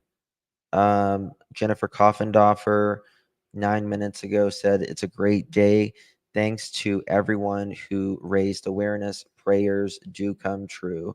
WNYT is confirming that as well. I'm sure that there will be a press conference coming soon. And as you see here, it says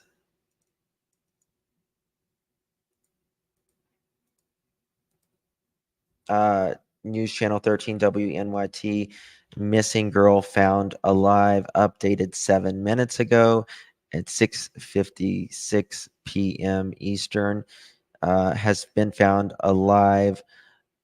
Suspect in custody. Will bring you updates as we get them this evening. 54 minutes ago, Charlotte's mother was just saying, I just want my daughter back. And that shows you, everyone, that things can change in a matter of seconds. An hour ago, she was wanting her daughter. Now we know, as of 20 minutes ago, her daughter is alive and she is safe physically. Now, of course, there's going to be a whole hurdle. We have no idea what Charlotte has faced, since she has been abducted. But what we do know is she is safe.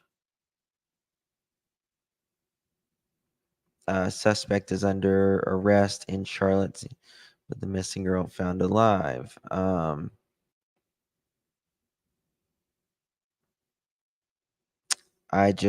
want to know who this is. She's in good health.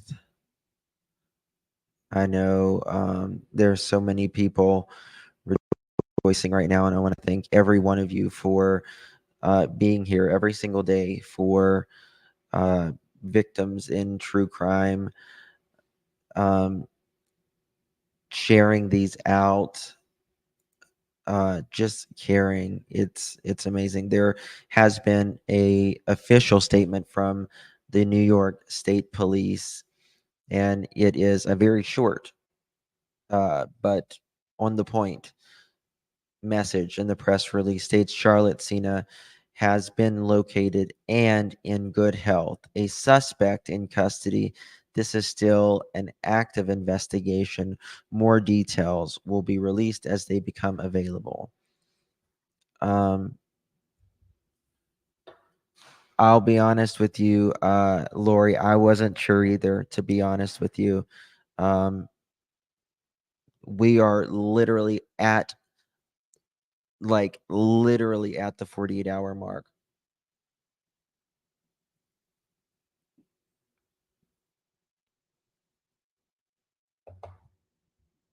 Sorry, I've been talking so long. It's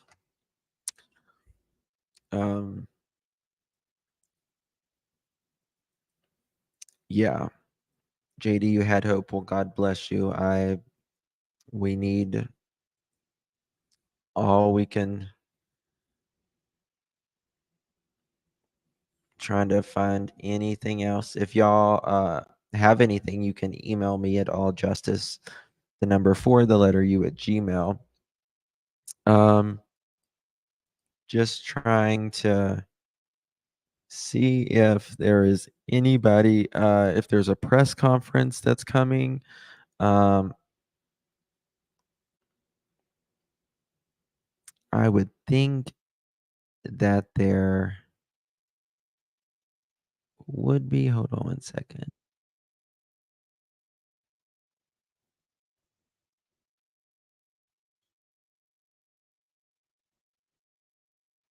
Okay, that's not it. Give me 1 second. This just broke. I am so thankful that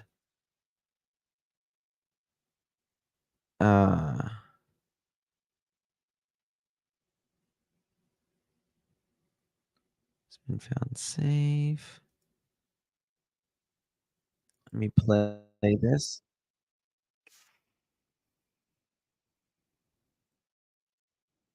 An update on the missing girl, Charlotte Senna. Sources telling News Channel 13 she has been found alive. Let's send it out to Mark Mulholland live at Moreau Lake State Park. Mark, this is a big development.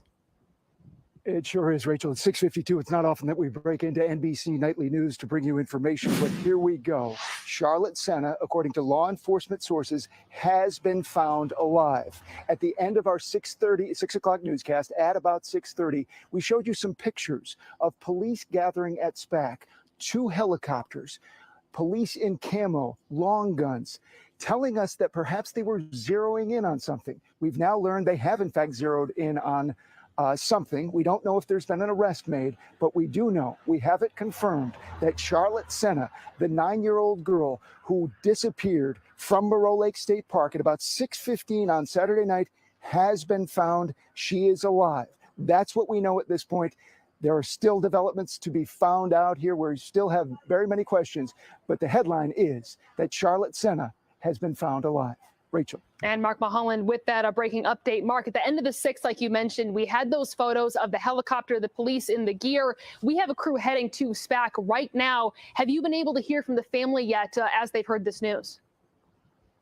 Have not been able to confirm with the family. However, we understand that there are still some family here at Moreau Lake State Park. They've been here. In fact, they were allowed to stay when the rest of the park was cleared out. We saw cars racing out of here just a few minutes ago. We also saw state police cars racing out of here. But again, we've confirmed that Charlotte Senna has been found and she is alive. And thank God for that. Mark Mulholland, thank you so much. A brief recap of how we got here. Mark mentioned she went missing over the weekend. She was camping with her family at Moreau Lake State Park. There has been a massive search for her over the last several days. Her bike was found. We've been bringing you team coverage of this throughout the last a couple of days here. And today, especially, again, Charlotte Senna has been found alive, 9 years old. We will continue to have team coverage coming up on our late newscast, News Channel 13 live at 9 and 11. Taniqua Penix is speaking to the community about this latest developments that everybody is so happy to hear about. We also have crews that are going to SPAC right now, as Mark was talking about. As we get more information, we will continue to bring you updates on air and online. We will cut in as necessary, and you'll have the latest live at 9 and 11. Praise the Lord. Praise the Lord. Thank you, Lord. Thank you, Lord. All praise. This is a News Channel 13 breaking news update. Yes. Breaking news right now into our newsroom. An update on the missing girl, Charlotte Senna. Sources telling News Channel 13.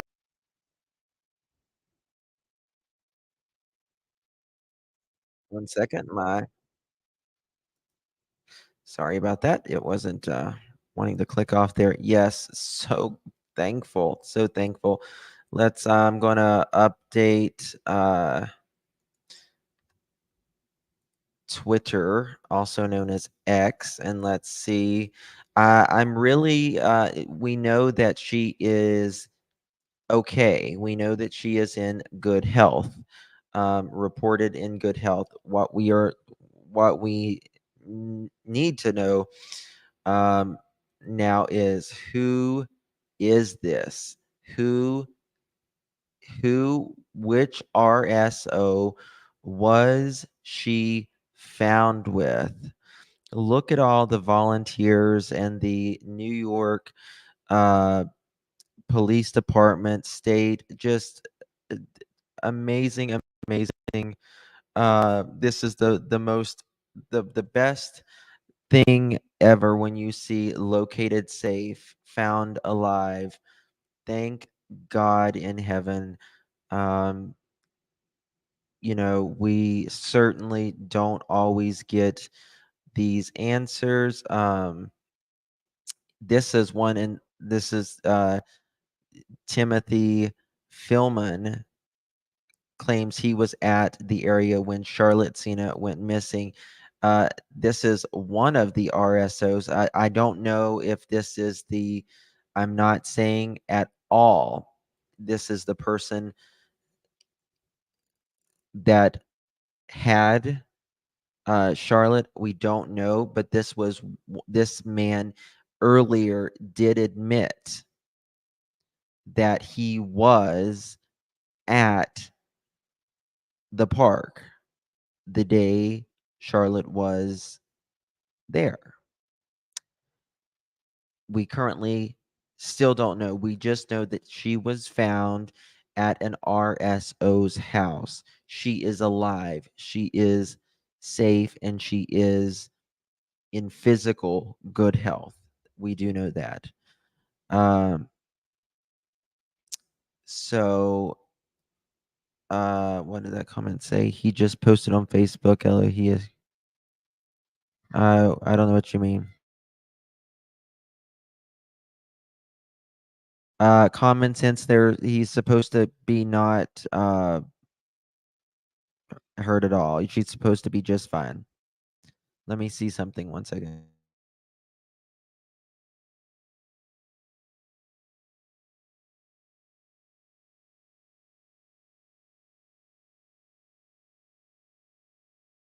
Give me 2 seconds as I find.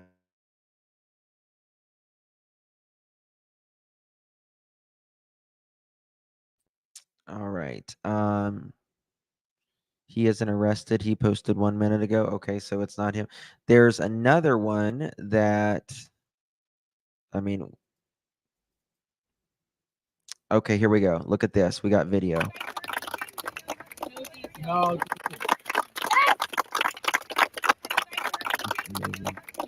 No, they're not telling us anything. All we just wanted to hear one thing. We just wanted to thank you guys. Yes. Yeah. Thank you guys very much.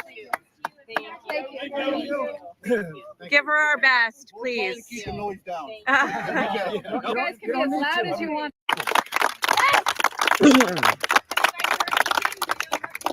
No, they're not telling us anything. All we just wanted to hear one thing. We just wanted to thank you guys. Yes. Yeah. Thank you guys very much.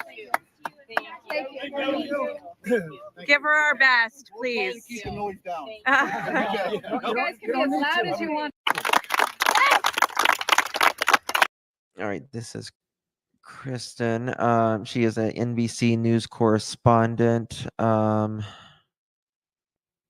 She just posted this 1 minute ago. Let's re-share that.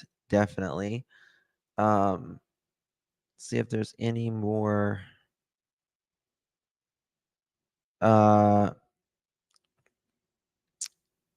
I just want to say thank God to our amazing NYS police and our law enforcement heroes, because these outcomes are not common. The fact that this little girl was snatched from a campsite and kept locally, and our wonderful law enforcement took swift action and found her within 48 hours. Absolutely amazing. We are so blessed here. Amen. Amen to that. I am looking, and her Amber Alert is now canceled. Amber Alert is now canceled. That is another great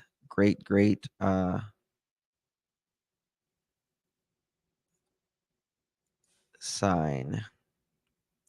Let me see if they're she's quote in good health. In good health. I'm trying to update this as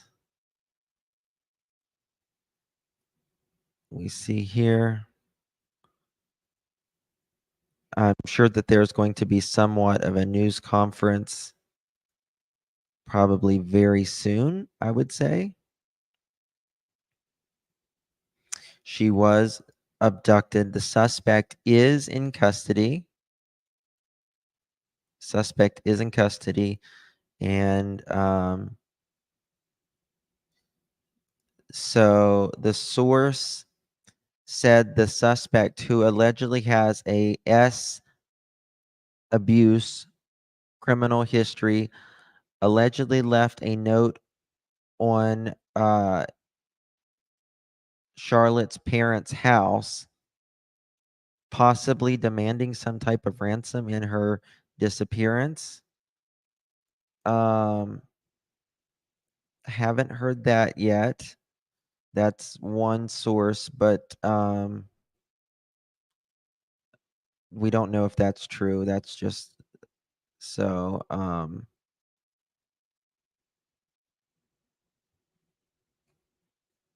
that would be very crazy if that happened like that.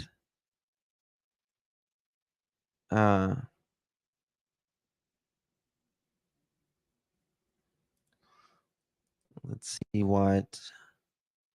Trying to see if there is any news outlets live right now.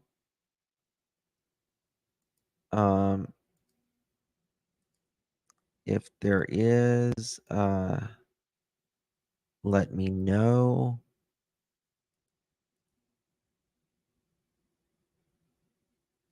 On View is live. Let's see if this is.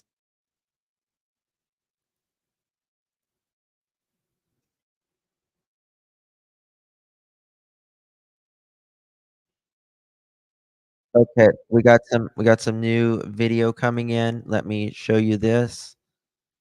Bear with me 1 second. Again, coming from News Channel 13. This is a News Channel 13 breaking news update. Breaking news right into our newsroom. An update on the missing girl, Charlotte Senna. Sources telling News Channel 13 she has been found alive. Let's send it out to Mark Mulholland and Sabrina Dami, who are live at Moreau Lake State Park, where that search was headquartered today. Rachel, this is the news that the entire capital region had been hoping for, but not really sure they would get. But we broke the news a little after 6:30 tonight that Charlotte Senna, the 9-year-old who disappeared from Moreau Lake State Park at about 6:15 on Saturday night, has been found safe, and a suspect is in custody.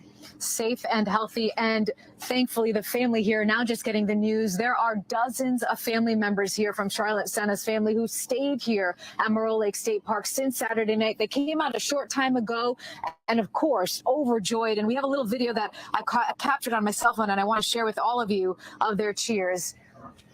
Oh, I'm sorry, let's try that one more time, guys. This is live TV, but I want to. May not be possible because you're dialed in. Okay, well, we can at least show the picture of the video of all the family members just coming outside, cheering and overjoyed. Again, that's about 24 family members who had been staked out here at the campground since Charlotte was reported missing Saturday night. In fact, just before that cheer went up, the parents of Charlotte Senna were escorted out of here by state police, presumably to be reunited with Charlotte, who state police tell us is in good health, and the suspect is in custody. One of the family members mentioning to us that presumably out of some sort of routine matter that Charlotte is being checked out at the hospital, and that's where her parents would be reuniting with her. But again, the news that we'd all hoped for, that we weren't sure would come, did come approximately 48 hours to the minute from the time that Charlotte went missing. A sigh of relief across the capital region tonight, and our thoughts certainly are with Charlotte's family now as they are reunited, and they're going to hold each other very tightly tonight. It's not often we get to share good news such as this, and it was an honor to tell you this tonight. Rachel, we'll send it back to you. Mark and Sabrina, thank you so much, and a great video of the family there. Let's head out to Taniqua Penix, who was supposed to be at a vigil for Charlotte's safe return, but she was there when everybody found out from our reporting that Charlotte was found safe. Tia, what was that moment like? Rachel, it was a wave of emotion. I mean, the news hit everybody one by one here at Mount Zion Church. We're not too far from Moreau State Park, but people here, those that didn't know Charlotte, they all as parents could resonate, and they were wondering, and they wanted to pray for her safe return. And before they even got deep into their prayers, news broke that she was found safe. Now, before the prayer vigil, I spoke to the pastor. He said they were praying for a miracle. After the news broke, he said God answers miracles. So it was just happiness here. And although some of the people left, there's still some people inside right now. Now they say they want to thank God for this miracle, because everyone, whether they knew Charlotte or not, they were hoping for her safe return. So again, it's so good to be able to bring good news, and people here were happy to be able to celebrate her safe return.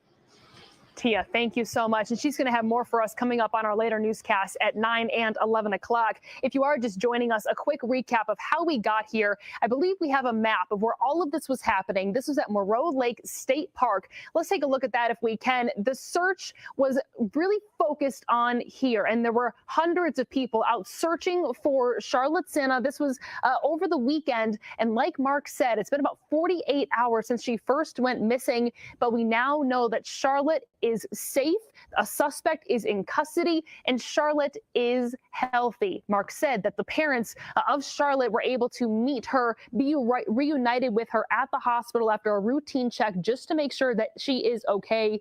The family overjoyed tonight. Sabrina Dami showed us that video of the family hearing that news, just relief as they were at the state park as this search was going on, hoping to get some sort of answer. And tonight we now did get the answer that everybody was hoping and praying for. Coming up on News Channel 13 Live at 9 and 11, we will continue to have team coverage. We are continuing to ask questions about where she was found and who that suspect is, hoping to get answers for you. We'll have a very latest live at 9 and 11.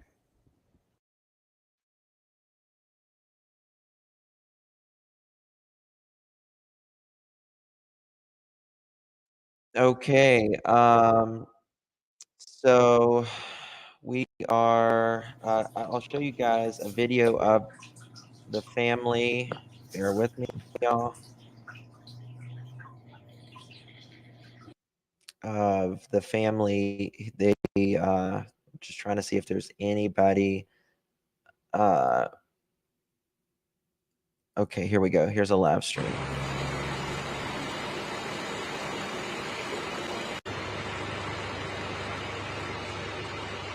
This is live after Charlotte Cena found alive at, yes. If you find any information, you can email me at alljusticeforyou@gmail.com. This is live happening now. Such a great day. We don't always get this. Still don't know who did this. That up so you guys can roll it because your bars are triggering the light. Right? It's all good. All good.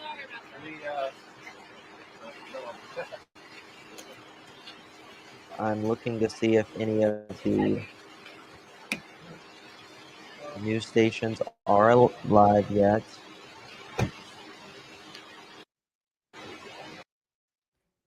Oh, 1 second. Thank you, Pat, for that.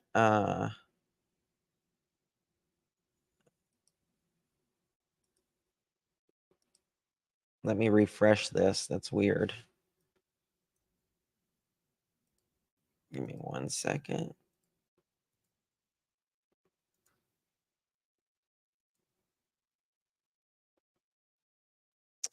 Give me 1 second, y'all. Okay. You guys got it? Yeah.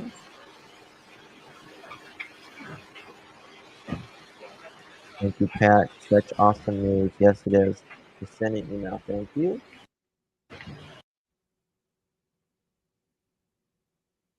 I think my computer is literally overheating, maybe. I don't know why it keeps cutting off every few minutes. Let's see here.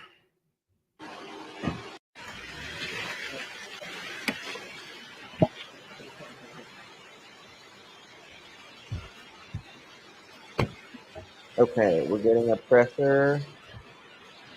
Okay, I got it. Okay.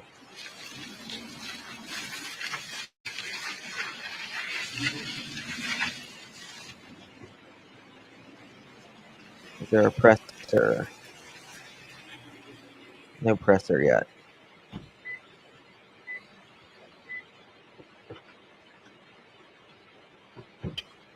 Waiting to see if there is a presser coming. They did a wonderful job. Info about the girl found.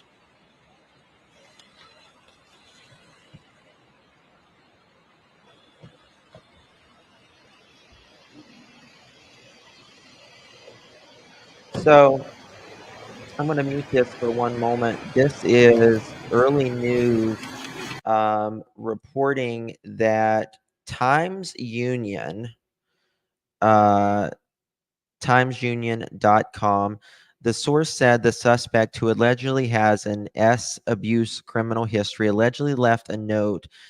Excuse me.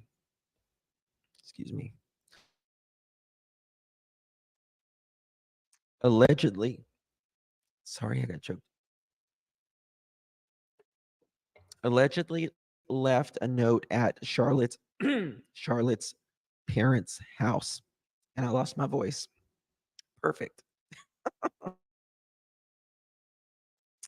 That Charlotte left a note at Charlotte's parents' house. I lost my voice, y'all.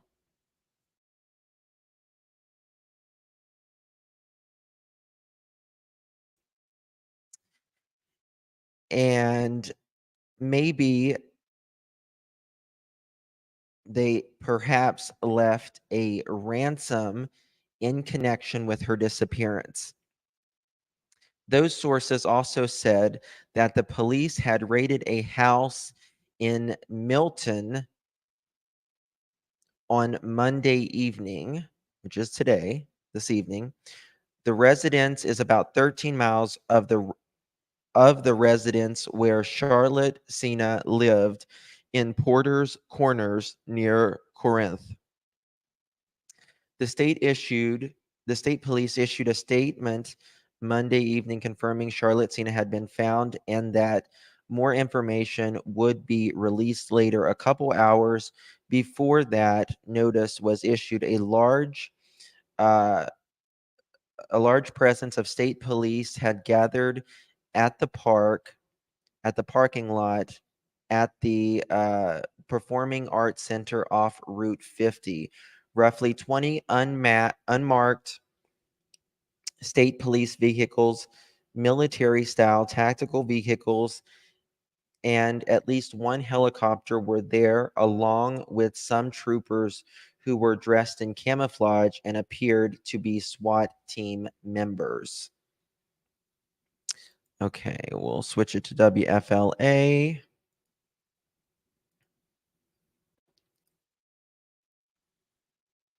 Okay, WFLA, here we go.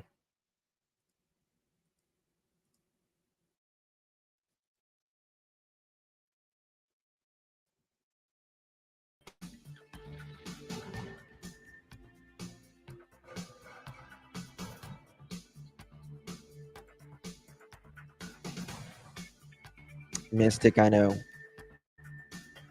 I believe it's a man named John. I'm looking as we...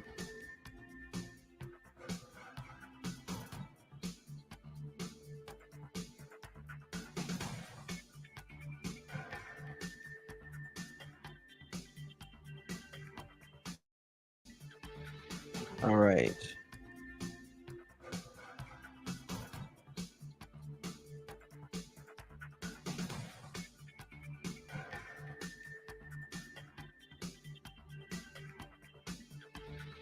Bear with me.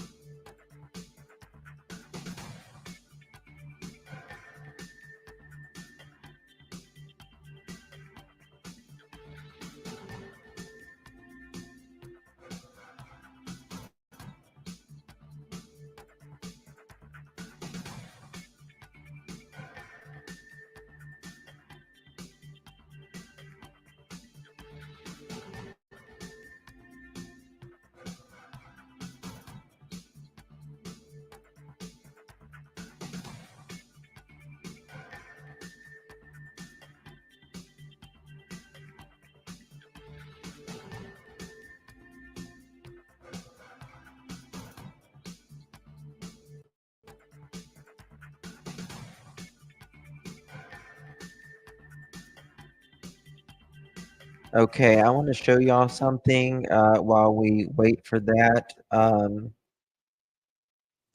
Legacy is reporting this is how far the abductor took Charlotte. So it is beside Satirica Performing Arts Center, which they just sent me a map.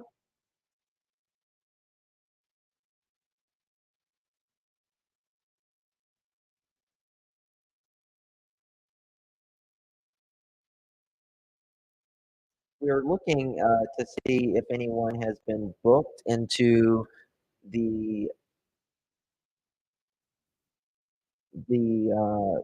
jails, but no one has been booked that we can find since 2:48 p.m., which that wouldn't be this person. Let's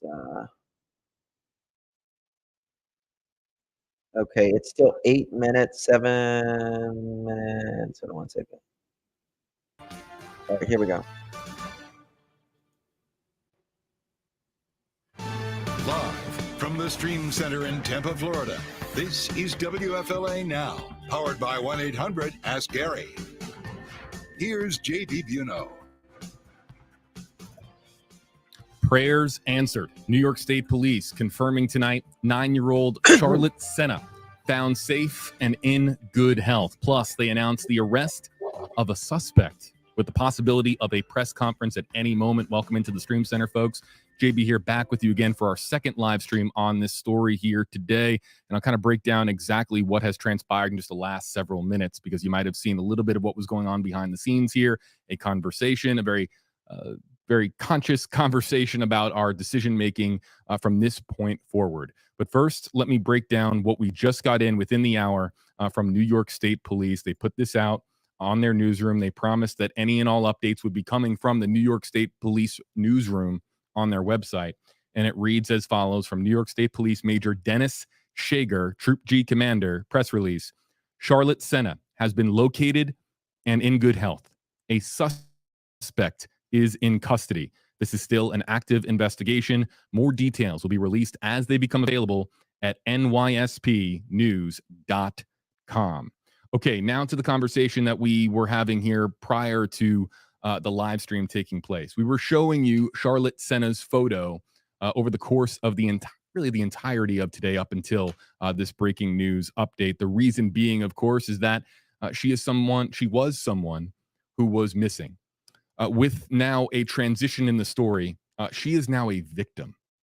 I want to make that clear. Based on the information that we have at this point and the potential of an abduction, a potential for a kidnapping to have taken place. We're going to find out more, we believe, in the hours ahead from New York State Police, but she is no longer a missing individual. She is now a victim. And so we are making the decision here at WFLA to not show her photo from this point forward. We understand that it might be shared in certain areas, but we're going to try to make a conscious effort beginning right here on this live stream to begin not using her photo. We hope that other media outlets see it the same, because this story, of course, has affected so many people in upstate New York, so many communities that have rallied around the Senna family. And with her now being found alive, and believe me, I was, when I got the text while I was in the car on the way home, that she had been found safe and in good health, I was elated. But yes, she does now, of course, she is the victim of a crime that we still don't fully understand. And so with that, WFLA is going to be making a conscious effort to cease distributing her photo.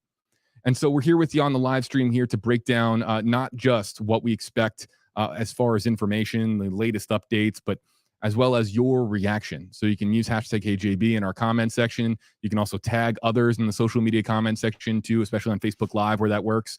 Again, the breaking news update that missing 9-year-old Charlotte Senna has been found safe. And my goodness, we are elated. And it really happened right around the 48-hour mark that we got in this update in the form of a very brief press release.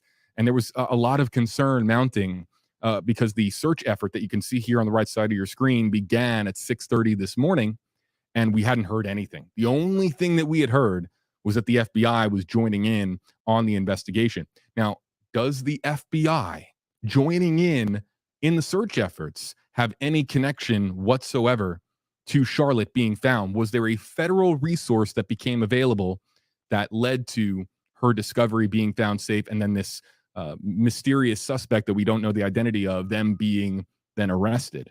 Perhaps we're going to find out more. We've been working the phones. We've been contacting people in New York, trying to get a better idea as to what's going to happen now going forward.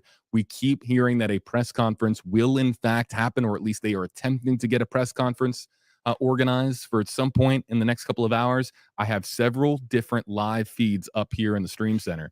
So if the press conference does in fact happen, I'm looking over here, over this shoulder, or over this monitor rather, and I'm able to see all of the different feeds that are coming in. All of the ones from upstate New York, the feeds coming in from Albany, I have them routed into my system. So if we do get it, it's a touch away, and we'll distribute the live stream here.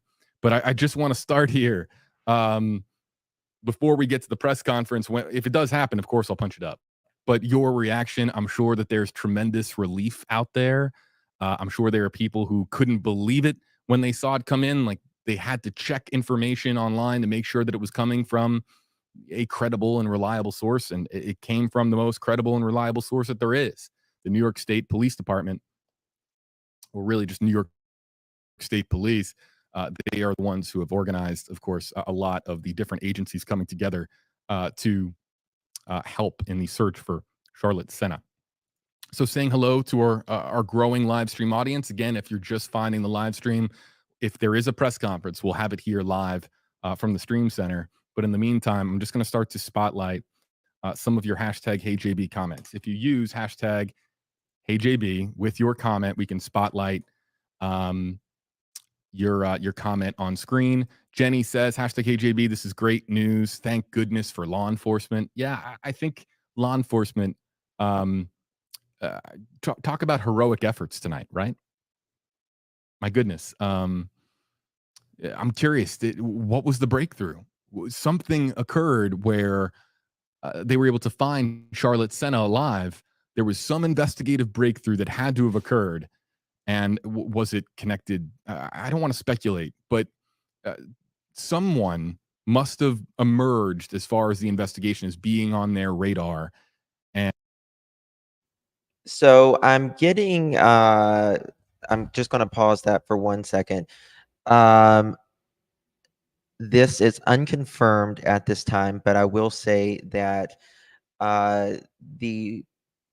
this person may have been familiar to the family. This unconfirmed. I'm still working on it, but they are saying that this person that abducted may be unconfirmed to the family somehow. And I'm hearing that a trail cam may have been a big role in this. Learning more. And that person was pursued from an investigative standpoint, and they find themselves arrested tonight. Excuse me. Let's go to some of the other comments that are coming in. Yeah, prayers answered, right? Haley says, I just got done praying for her, refreshed my feed, and then saw this. Hashtag HJB. Yeah, that I don't know. Everyone can believe whatever they want to believe, but the power of prayer, the power of prayer is significant. And I think I'm so elated to be back here tonight with you in the stream center to share this news with you that I'm just a little tongue-tied. But clearly this is just extraordinary news, and one that we can all get behind, but we want to know what happened. This is great news, but something nefarious has taken place here. Someone did something that they shouldn't have and compromised the safety of a 9-year-old girl So I want answers. I'm sure you want answers. I'm sure her family and friends and her entire community want answers. And again, if you're just joining us, WFLA has made the decision to no longer show her picture. I know that it's being distributed in a couple of different places. We're trying our very best here to now react to this story in a new capacity, which is now that, of course, Charlotte is a victim in this case, in this ordeal. And so we're hoping that we can do our very best. It's going to be hard with the internet and so many different places where pictures get distributed. We're going to do our very best to make that transition, and I hope others see it the same way as we do. Let's go to some other comments. I know that look, social media right now, okay, there's a lot of different theories, a lot of he said, she said sort of information going around. And so I understand some people are commenting at me and saying, JB, did you hear this? And believe me, I'm aware of some of the social media activity. I've read some of the tweets, I've read some of the posts, read what's going on, but we do not report on speculation. We're going to, of course, await official information. You know where I want to go? I want to go to the Albany Times-Union. Shout out. I used to have some friends that used to work at the Times-Union because, again, for those who missed earlier, I spent 5 years of my life, 4 to 5 years of my life in Albany, New York. And so I've never been to Moreau Lake State Park, but I have been camping in the within an hour of that campsite. I have been, I want to say. Okay. The Albany Times-Union is reporting tonight through sources, multiple law enforcement sources, that the suspect, who allegedly has a sexual abuse criminal history, allegedly left a note at Senna's parents' house, possibly demanding some type of ransom in connection with her disappearance. Yes. Those sources also said that the police had raided a house in Milton on Monday evening. That residence is about 13 miles south of the residence where Charlotte Senna lived in Porter's Corners near a town that I can't pronounce. Corinth? That's Corinth. I thought I was going to mess that one up, but no, I believe it's Corinth. The state police issued a statement Monday evening confirming that Charlotte had been found. A couple hours before the notice was issued, a large contingent of state police had gathered at a parking lot at the Saratoga Performing Arts Center off of Route 50. Roughly 20 unmarked state police vehicles, military-style tactical vehicles, and at least one helicopter were there, along with some troopers who were dressed in camouflage and appeared to be SWAT team members. So I've been to Saratoga Springs a bunch. So I've already told you guys that we've already read that, but I am hearing that this person may actually know the family. It's not confirmed yet, so I'm just going to say it's speculation until we can confirm a name on this person. Is this? She is unharmed. She is in good shape. The arrest was made less than 3 hours after state police said the search had expanded over 46 linear miles. And that's really the... Okay, here's something new. State police sources on Monday told the Times-Union that the investigation was focused on the theory that the girl had been abducted. They also said the investigation was focused on whether her abduction may have been the result of someone deliberately targeting the girl or her family. What I say? It's coming out. We talked about earlier with Jennifer Coffindaffer and Duty Ron on the live stream about how relevant it is that she went missing 15 minutes away from her home down Greenfield, New York. Yep. And of course, we basically broke down how it is, of course, relevant. But now hearing that there was an investigation into whether or not the abduction was the result of somebody targeting Charlotte. I mean, this is when we were on the live Was stream earlier. targeted, in If my you had put opinion. together your one of the we were talking about whether or not she had just vanished in the woods. And then we were talking about different scenarios at play. And one of the worst scenarios at play was that this was a targeted incident and that she was abducted and singled out. So this scenario hasn't yet been confirmed, but the Albany Times-Union is saying that sources went down that path and it turned up results. So very interesting that we now have this information. A senior investigator telling the Times-Union late Monday afternoon, all this information coming from the Albany Times-Union.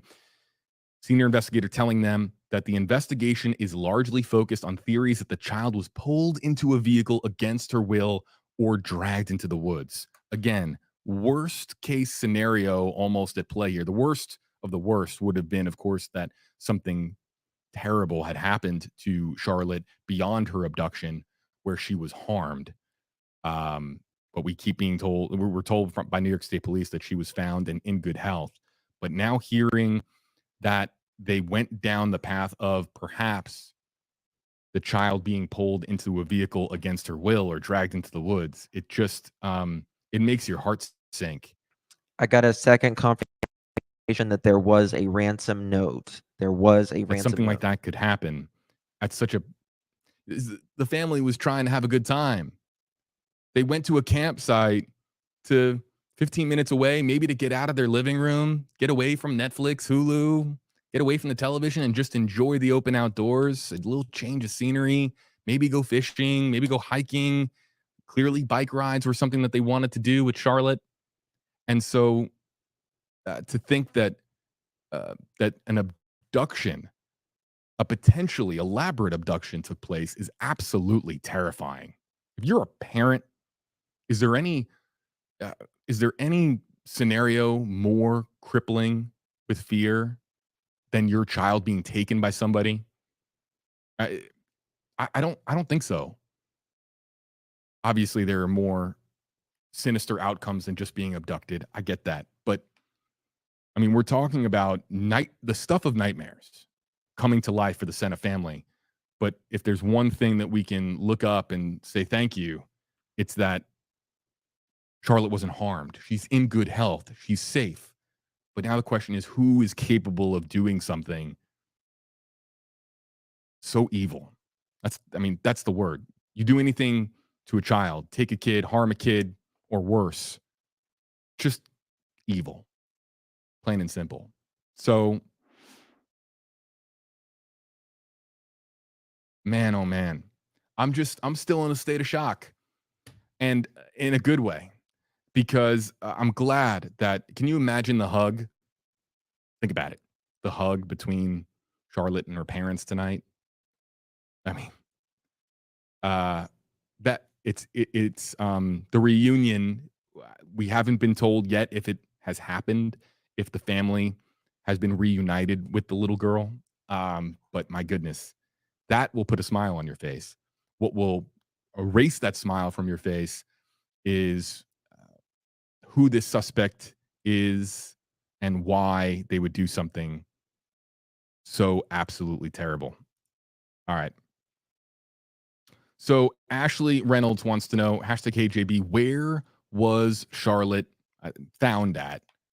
And So she is currently at the hospital. I am told that as of 5-10 minutes ago, her family still has not seen her, but she is in good health.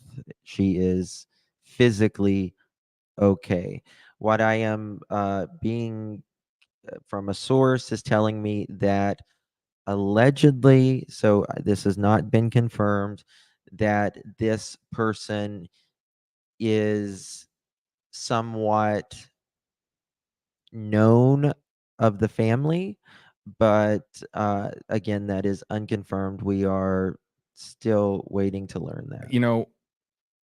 Be on Twitter and I'll check it out here in the stream center, but man, All right. For those of you just joining us, we're going to reset for a moment. JB here with you live in the WFLA Now Stream Center. As you can see here with Ashley's comment on the bottom of your Definitely screen, local. we are answering your Definitely questions local. with hashtag HeyJB. Mama Bear wonders, did they get fingerprints off the potential ransom note that the Albany Times Union is reporting on tonight? That's an excellent question. Was there a forensic component in any way to this case? I see another stream has popped up here. Stand by, folks. I want to know what that is because something just popped up on my screen. Muting a microphone. Hold on.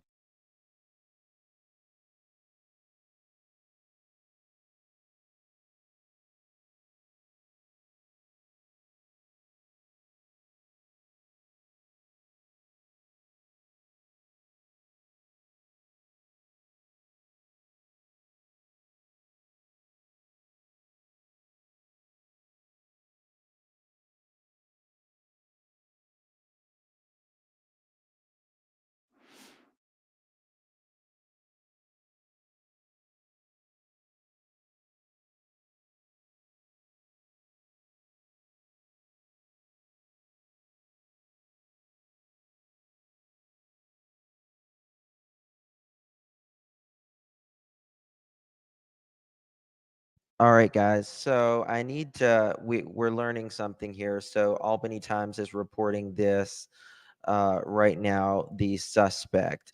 The source said the 51-year-old suspect, who allegedly has a S abuse criminal history, allegedly left a note on Charlotte's parents' house, possibly demanding some type of ransom in connection with her disappearance. Those sources also said that the police had raided a house in Milton on Monday evening. The residence is on Barrett Road and off Middle Line Road, about 13 miles from where Charlotte Cena lived with her family in Porter Corners. Research team, could y'all look to see if there is a 51-year-old RSO near Barrett Road and off Middle Line Road? If you can find a 51-year-old RSO in that area. The Times Union is not identifying the suspect, who has ties with Glens Falls area in Warren County, because police have not confirmed his arrest. He was convicted of sodomy in 1997 and sentenced to up 15 years in prison for plying young boys with drugs and engaging with acts with them. The state police issued a statement Monday evening saying Charlotte Cena had been found and that more information would be released later. A couple hours before that notice was issued, a large police presence gathered outside the parking lot. Okay. All right.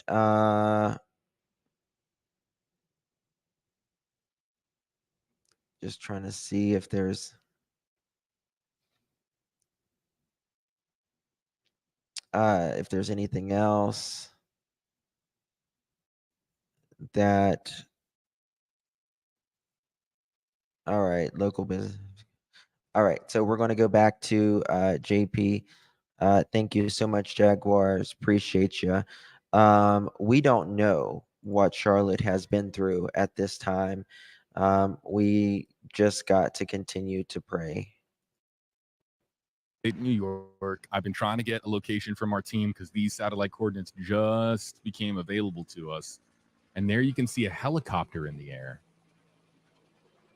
Trying to get information as to the relevance of that helicopter and whether or not it is either departing Yeah, the it's not scene that and one. returning back to its respective base, wherever it might be from, or if it is transporting somebody of significance in connection with Charlotte Cena being found safe. But I'm glad that we were able to get that punched up in time and show you that because that helicopter could be something significant or it could be nothing at all.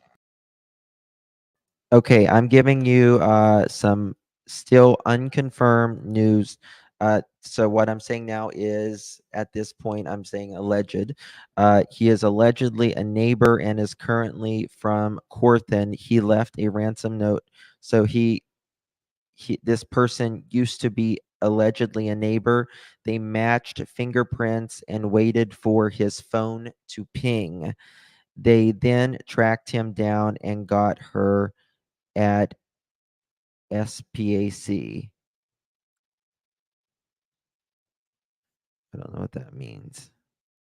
So there's that. But at least we were able to Trying to get capture a it here on the face. live stream. Thank you so much for your You tips. still I hear it. appreciate it. Okay. Let's say, Thank you, Canvas was and it Crime. Very making, sweet was of it you. hovering in position, or was it making a big Yes. circle? We'll try to get some answers here for you. But we're going to stay here with this shot.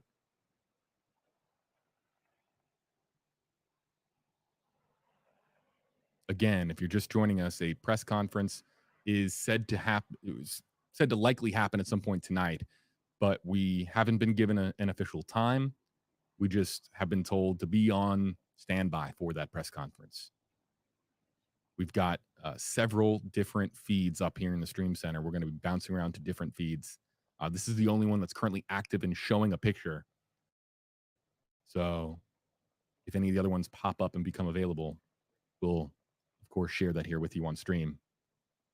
But yes, a press conference is supposedly going to be occurring tonight. Probably being organized. From what I understand, a RSO. Yes. Allegedly sodomy for young in the 90s.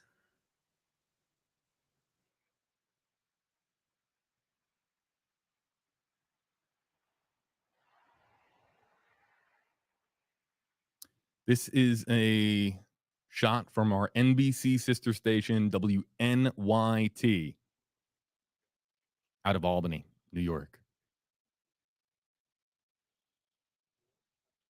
So there you can see a police vehicle off in the distance, some construction equipment, and an area that has been blocked off by yellow tape there on the left. It's not clear as to, that looks to be like a construction site of some kind. Here's the officer now pulling back to allow more vehicles out of this parking lot. If this is in fact, I don't want to go too far down the rabbit hole of speculation, but we did just point out that the Albany Times-Union said that there was a massive SWAT team operation at the parking lot of the Sarasota's in Florida, Saratoga Springs Performing Arts Center. And so here you can see an individual, might be a reporter, taking some video. This might be out of Saratoga Springs. Oh, here we go. Is there some signage? It says no alcohol in parking lots. Can we find this signage on Google? And then we can definitively say that this is that spot. Stand by.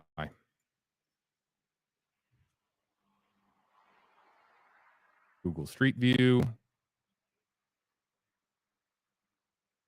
And I'm looking for, but I don't know if that signage is permanent or if it's temporary and event-based. I'm trying to find, and our sleuths out there that might have already been looking at this, you guys have found this signage anywhere, let me know.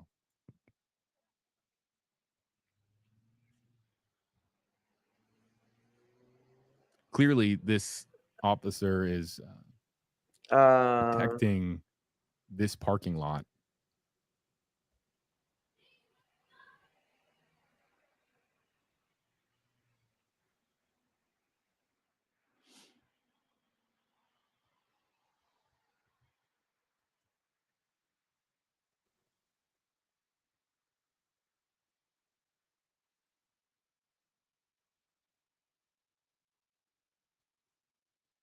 I think we might have found the guy, guys. So bear with me. I've got a couple.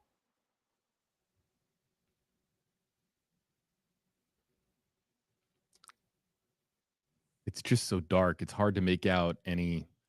There we go. I got it. Locators.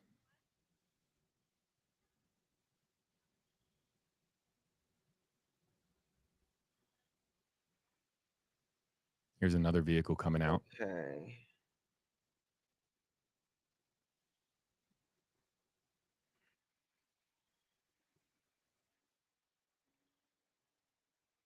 Yeah, I'm seeing a couple of different live shot locations. I'm getting and this location does not match.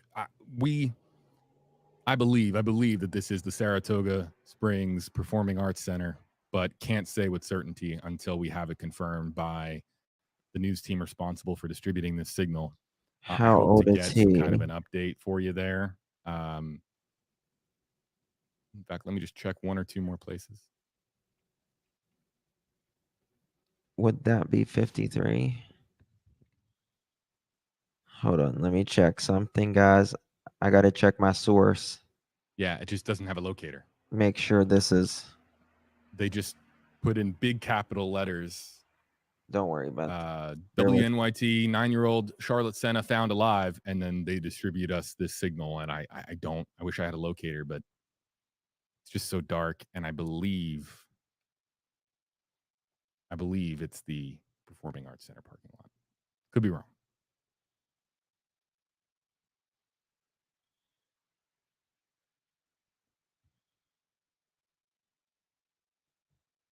All right. Back to talking about the story and getting in some of your comments. Again, you can use hashtag KJB. All right. Jess Sitterly wants to know hashtag KJB. What's the word on this note? Any info? Okay. Back to the Albany Times Union. Okay. Because this is a big part of this story. I'm going to read this again verbatim from timesunion.com. The sources said the suspect, who allegedly has a sexual abuse criminal history, allegedly left a note at Senna's parents' house, possibly demanding some type of ransom in connection with her disappearance.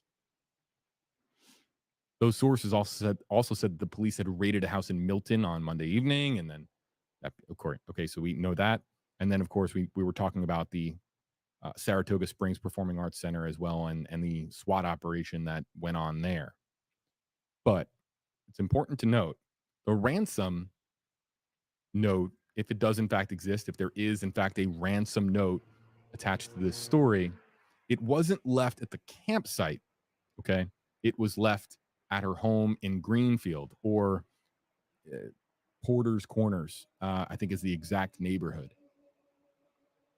So we're looking, guys. Looking for any press conference feeds, still nothing.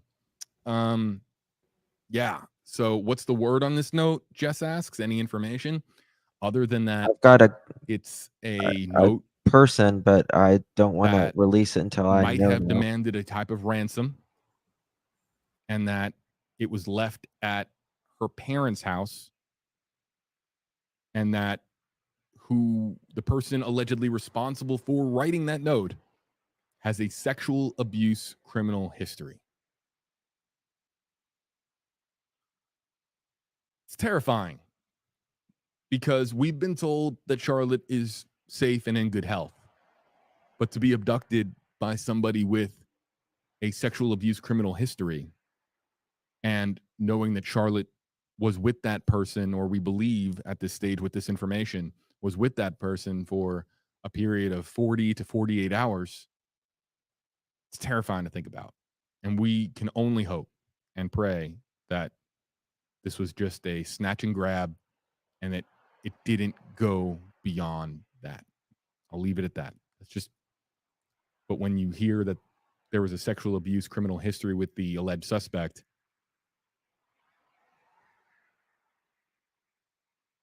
man, you just hope. Yeah, everyone's commenting at me saying this is the SPAC parking lot. Thank you. I'm sure this live stream has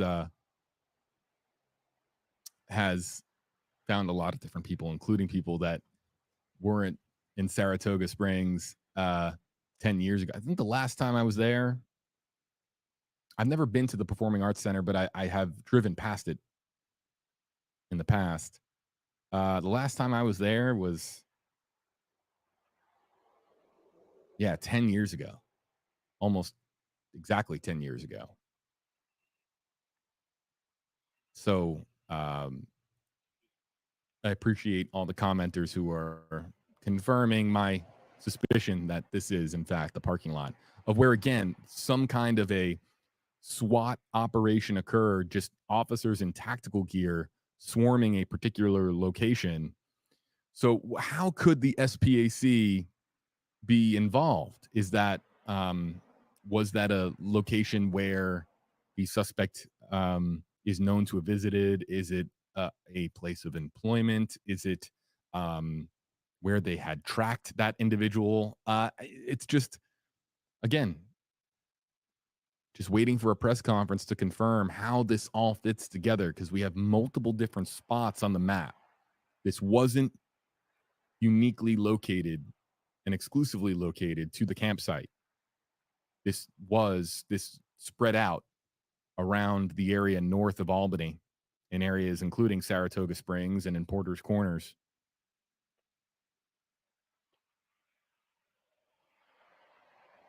Yeah, Nancy brings up a good point. The note was left at her house, so the abductor knew where she lived to leave the note there. So again, to break this down, for because Nancy's This seems to thinking be here is like it a all, very well played out, planned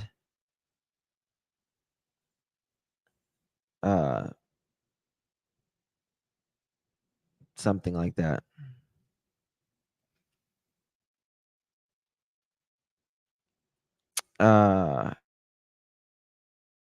all lines up. We have Charlotte, who disappeared from the campsite at Moreau Lake State Park, about 15 minutes away from her hometown. If she I hope goes not, missing from there and is Jasmine. abducted from there, the alleged abductor then He's supposed to be, from what I understand, this guy is a former neighbor. A former neighbor. crafts a note and leaves that note at her home, not the campsite, but at her actual house, located about 15 minutes away in the Greenfield area. So this, again, points back and circles back to just how targeted of an incident was this? Why was Charlotte Senna, if she was targeted, why was she targeted? And does the suspect have any connection to the family? Was it a stranger who committed a crime of opportunity, or was there some form of a connection that existed between the abductor? Something. Okay, they were able to get fingerprints off of the note, the ransom note. Something happened between the abductor and the family that we just don't know about. I'm like rambling here because I'm trying to piece it all together in my mind, but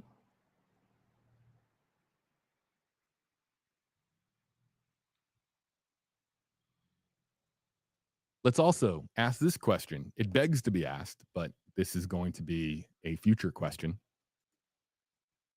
The suspect, according to the Albany Times-Union, allegedly has a sexual abuse criminal history. Okay. So if this person has been convicted of a crime of sexual abuse in the past, how long has this person been out? Should they have been out at all? There's so many questions that now we find ourselves asking because, of course, of this new information. And so, again, if you're just joining us, a press conference is said to be in the works. We're going to carry it here for you on this live stream, but has to be stated, it hasn't popped up yet, and we haven't heard anything about it just yet.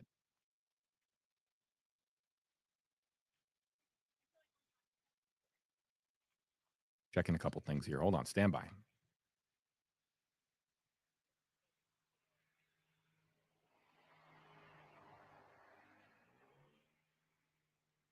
Yeah, nothing. Nothing yet.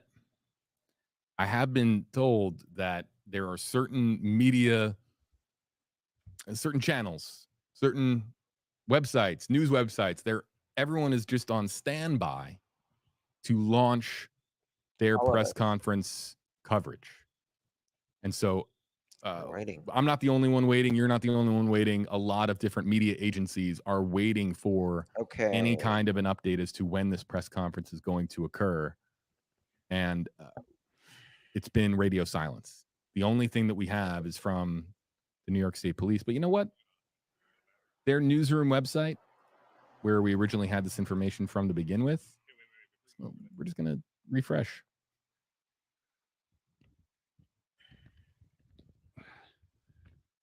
Aha. New press conference. Or no, press release, excuse me. And now, new. All right, so a lot coming in the last 30 seconds. Stand by.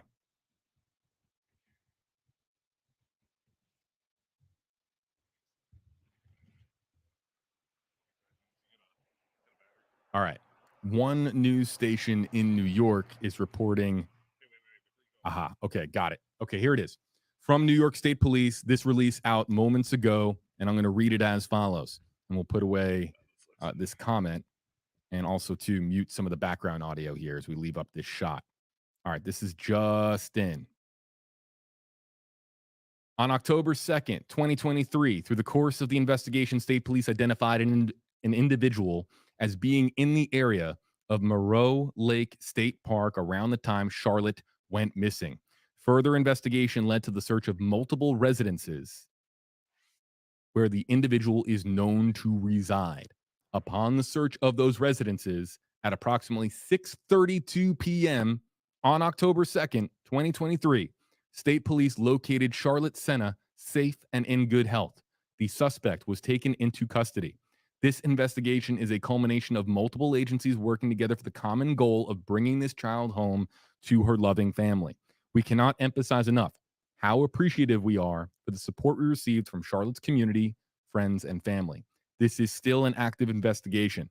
More details will be shared as they become available. In addition, a press briefing will be planned for tomorrow, October 3rd, 2023. The location and the time will be published in the newsroom as soon as it becomes available. Man, let me tell you something. New York State Police said that this is the only way you're going to get information. They meant it. You can't find this on or really anywhere other than their official newsroom website. But okay, what do we learn here? We learn that there were multiple residences that were then searched for this individual, an individual as being in the area of Moreau Lake State Park around the time that Charlotte went missing. How did law enforcement find out that this individual was there? Was it surveillance video? Was it a cell phone ping? Was it a witness that came forward? A tip? We don't know. Further investigation led to the search of multiple residences where the individual is known to reside. That in and of itself is a curious sentence, is it not? I don't know about you. I got one house at the one place I live. I know that there are people out there who have multiple places where they live. But somebody, again, if the Albany Times-Union report is correct, somebody with a sexual abuse criminal history residing in different places, that all of a sudden doesn't sound exactly right. Upon the search of those residences at approximately 6:32 p.m., state police located Charlotte Senna safe and in good health, and the suspect was taken into custody. All right, so now it's going to be the refresh game. And let me explain the refresh game. Because if that individual is being processed tonight, okay, I can already tell you, I'm giving you a little behind the scenes as to how it works, at least in the news world. All of the different areas where he could be processed, you're refreshing to see if anybody is showing up in the jail log. Somebody with a charge related to abduction or kidnapping.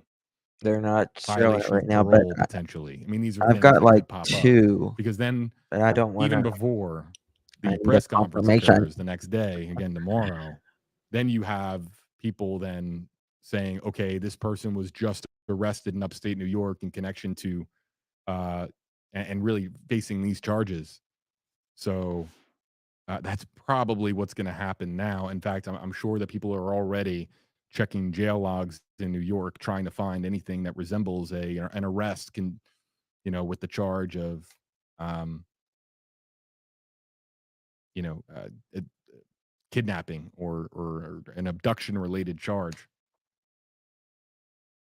Man, I'll tell you what though, law enforcement, New York State Police, the act of heroism here. Okay, think about the joy that this family is going to have as they finally get some rest tonight and they can sleep with Charlotte safe in their arms. I mean, this is the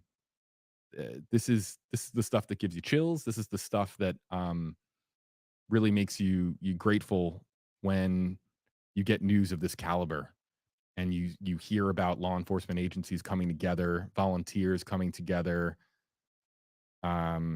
It's just extraordinary what can be done when that there's a single goal, and They there's are this single goal in tight-lipped this on this, case and has y'all. been since Saturday of finding Will the Charlotte FBI take safe them and into sound, and they custody? did so. But I want to know what the investigative They breakthrough probably won't was take that him into led to this custody. discovery, because Uh, it's clearly They were helping with the search, one that but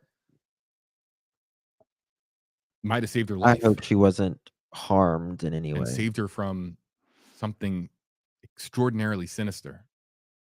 So Joanne on Facebook Live wants to know, and YouTube comments, we'll get you guys loaded up. Who is the subject? I don't know. I do not know.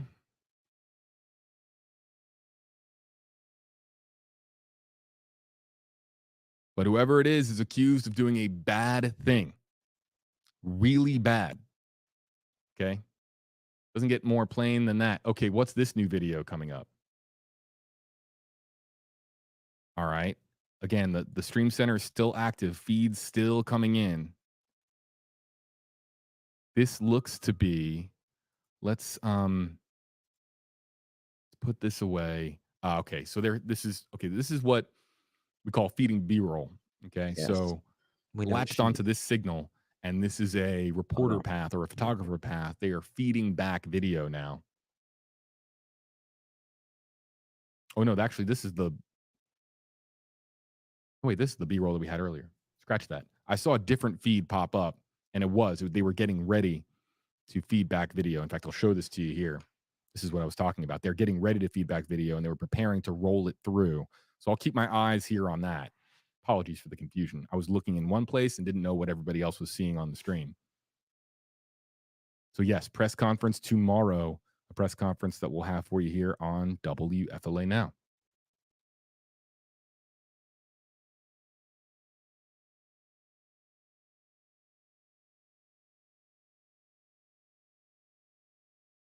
Here in the stream center, welcome in, folks. Bear with me. Man, I might a little bounce. bit of relief, right? You guys feel it? Heart was beating out of my chest as I sprinted in to the station about an hour or so ago, and just overwhelmingly overjoyed because I saw just a few words and my phone blew up. I mean, people Bear with me. were just texting me left and right, and thank you to everybody who was shooting me a text. All I saw was Charlotte found in good health, and I just I'm sure that others had a very similar reaction. Let's go to, in fact, some of your reactions. J-Boy wants to know, how was she found? We talked a little bit about this, J-Boy. There was some form of a law enforcement operation. Not sure if you could call it a raid, but they were looking at multiple residences connected to this suspect,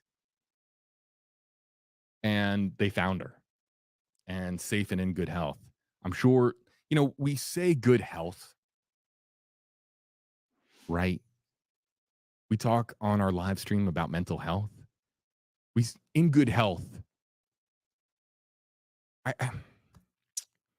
She had to have been scared, right? I'm just taking off my reporter hat for a second and just talking to you guys about just human nature. A little 9-year-old girl is abducted. We don't know if she knew her abductor in any way. Was it a neighbor? Was it a somebody that she was familiar with. We have no idea. But regardless, you would imagine that she's terrified when she's found, right? So, I mean, I understand New York State Police are saying that she's in good health. It's a very short description. It's a very short label. Doesn't tell us a whole lot. You just hope that she, mentally, what she has been through, being away from her family, and by all accounts, everything that we have heard, this is a smart 9-year-old girl. Okay, so if she's bright, she's taken and her bike is left on the side of the road, you just hope that she's okay here and that it wasn't. I would imagine it was traumatizing. That's all I can say.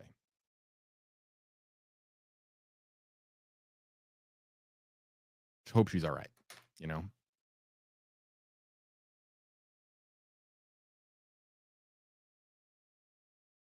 Yeah, I mean, we got comments like this coming in. The only way I could see a scenario where she isn't exactly quote unquote traumatized by this experience is if she knew her abductor and felt that she was safe, that she was lulled into a false sense of security. If that happened, then did she, again, just so much that we don't know. Yeah, Makeup by Rocky, one of our moderators on YouTube Live, saying it's a vague statement saying by physical eye, maybe even with the hospital looking at her, that she's okay. Right. She might appear to be in good health and physically uninjured, but what she has been through in the last 48 hours. I wonder if they found the helmet. It's probably inconsequential for the most part, right? Remember, she had her helmet and her bicycle. The bicycle was found, the helmet wasn't there. So probably nothing. So I'm looking at, I'll give a last name, but it's still not confirmed. Mary Lee, was there a ransom note left at her Still not parents' even home? close According to the Albany confirmed. Times Union, who they have well-placed sources apparently. And I used to have friends that used to work for that newspaper, and they're a good shop. Wondering. In fact, I still to this day, when I need to know, again, I spent 4 years in Albany. When I want to know what's going on in Albany, I actually have it bookmarked on my phone. Every now and again, every couple of weeks, I'll check the Albany Times Union. I'll see what they're reporting, see what's going on. I went to school in Albany, so I spent a lot of time in Albany.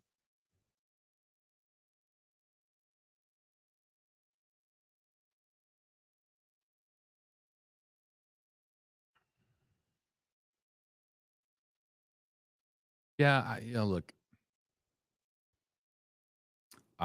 Okay. Someone is saying that the Albany Times Union has just gotten more info.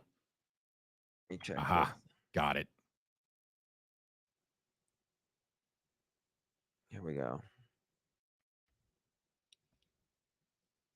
51 years old is the age of the suspect. Shout out to somebody, Lindsay on YouTube Live. Thanks for the heads up. They just updated their article and added one little section, and it says that the suspect is 51 years old. I already knew that. Here, I'm going to show y'all Doesn't this. say he or she, they. Doesn't I identify the person by whether they're male, female. It's just a 51-year-old suspect. So I'm going to pause this and I'm going to show y'all. I am not in any way saying that this person is the person. I am just saying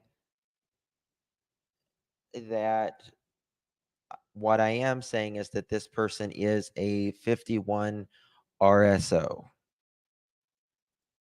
That's all I'm saying. And he is on a website. Okay.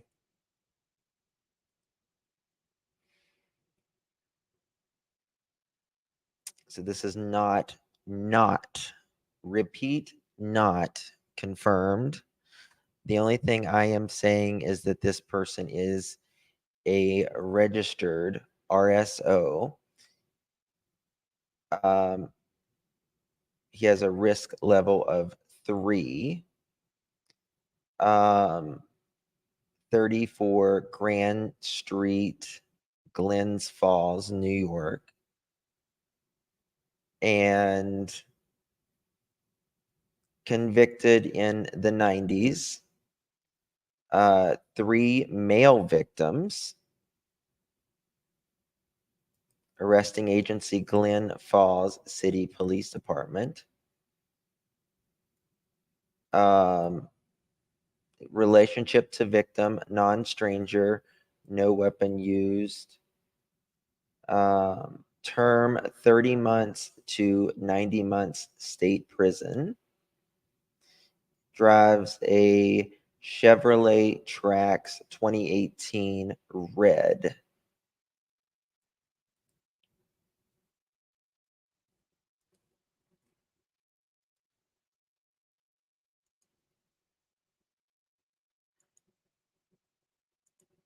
Uh-oh. There we go. Again, not saying that this is, yes, he was charged for sodomizing and drugging young boys. Again, I do want to be extremely clear. I have no idea. Don't know. This is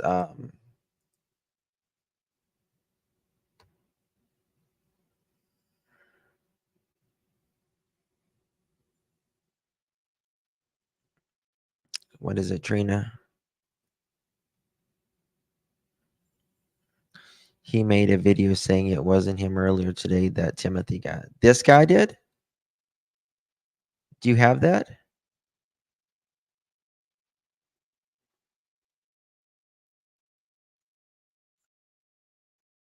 you know where that video is? Can anyone find it? Why would someone be out free who did that to little boys? It's maddening. So she's saying, you're not blocked. You're never blocked, honey. See something, say something. But the Timothy on Facebook freely posting, and he is not in jail. Let's look. Info about girl. Hold on, I'm getting some emails in.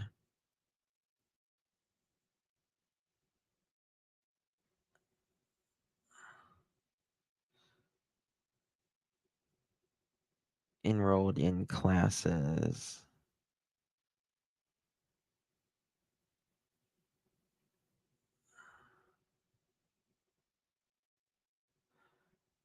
Oh, that's interesting. That Timothy Philman.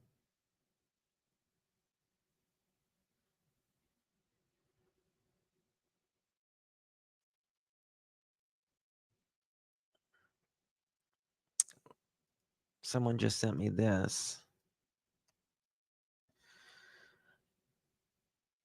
Students organized petition against S offender enrolled in classes.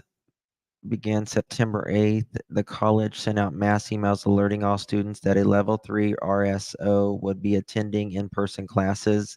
After the email went out, second year student Destiny Rose began a petition that had 975. The petition requests that Timothy Philman, 50, of Glen Falls be removed from in-person classes and enrolled in fully virtual classes instead.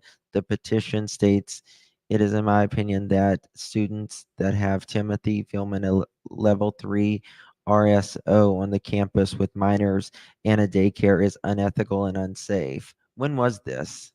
This was September 2022. 2022.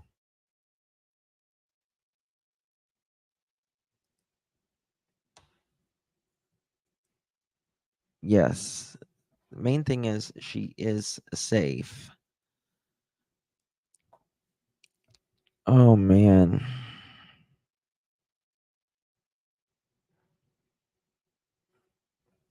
Does anyone So people are saying that this Timothy guy came out and said it wasn't him.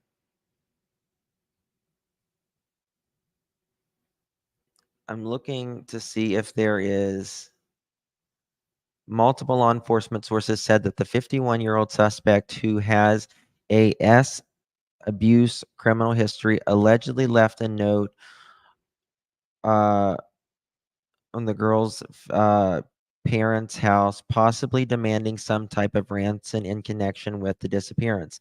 The source also said that the police had raided a house in Milton on Monday evening. The residence is on Barrett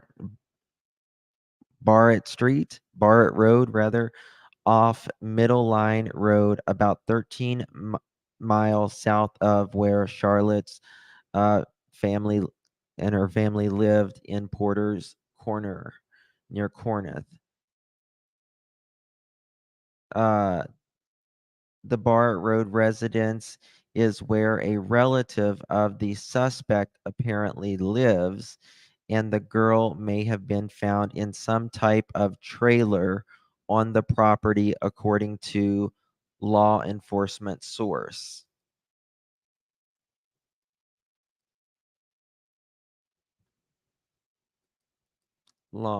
So she may have been found in some trailer, says the law enforcement source. The Times Union is not immediately identifying the suspect, who has ties to the Glen Falls area in Warren County, because police had not confirmed his arrest. He was convicted of sodomy in 1997 and is sentenced to up to 15 years in prison for plying young boys with drugs and engaging in sex acts. Okay. Let me find this guy, 1997.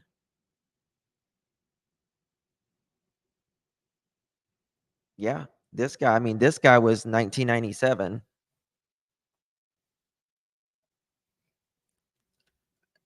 Timothy was blaming it on his ex-roommates. Yeah.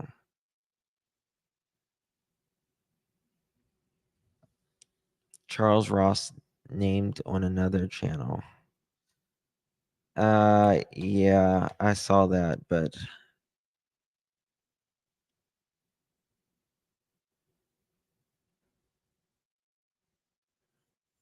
Stephanie.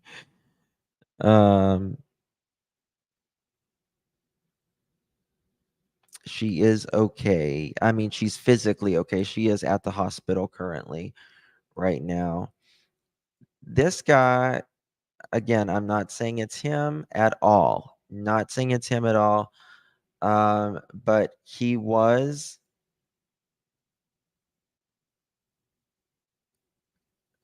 convicted in 1997 with boys. But again, second-degree sodomy. Glen Falls.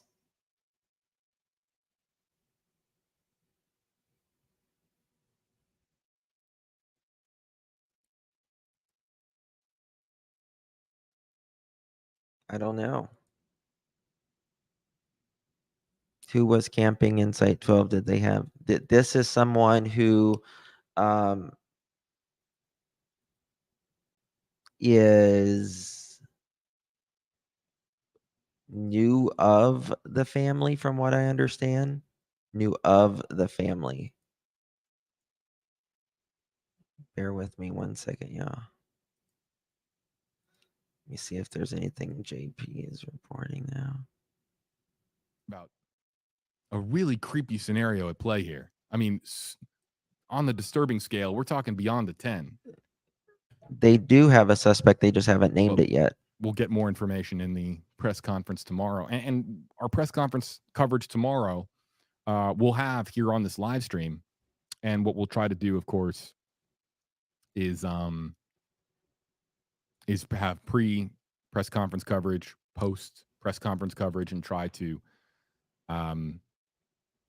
provide you guys with analysis in addition to the highest quality press conference stream possible. Man, Glen Falls, New York. I'm trying to think of when I was there last, 'cause that's another place I know. And I'm trying to remember. It's a small little town.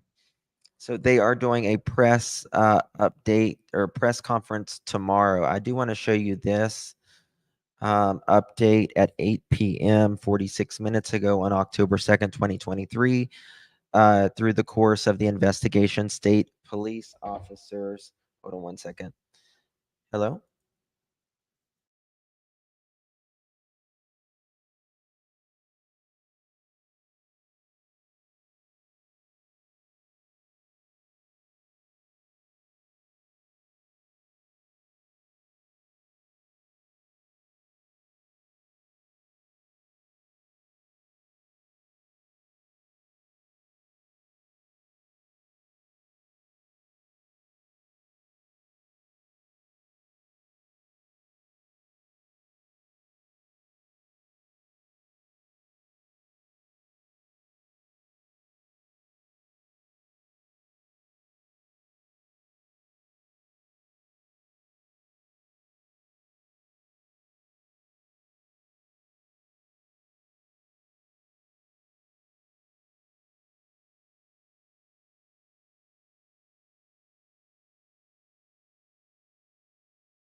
Okay.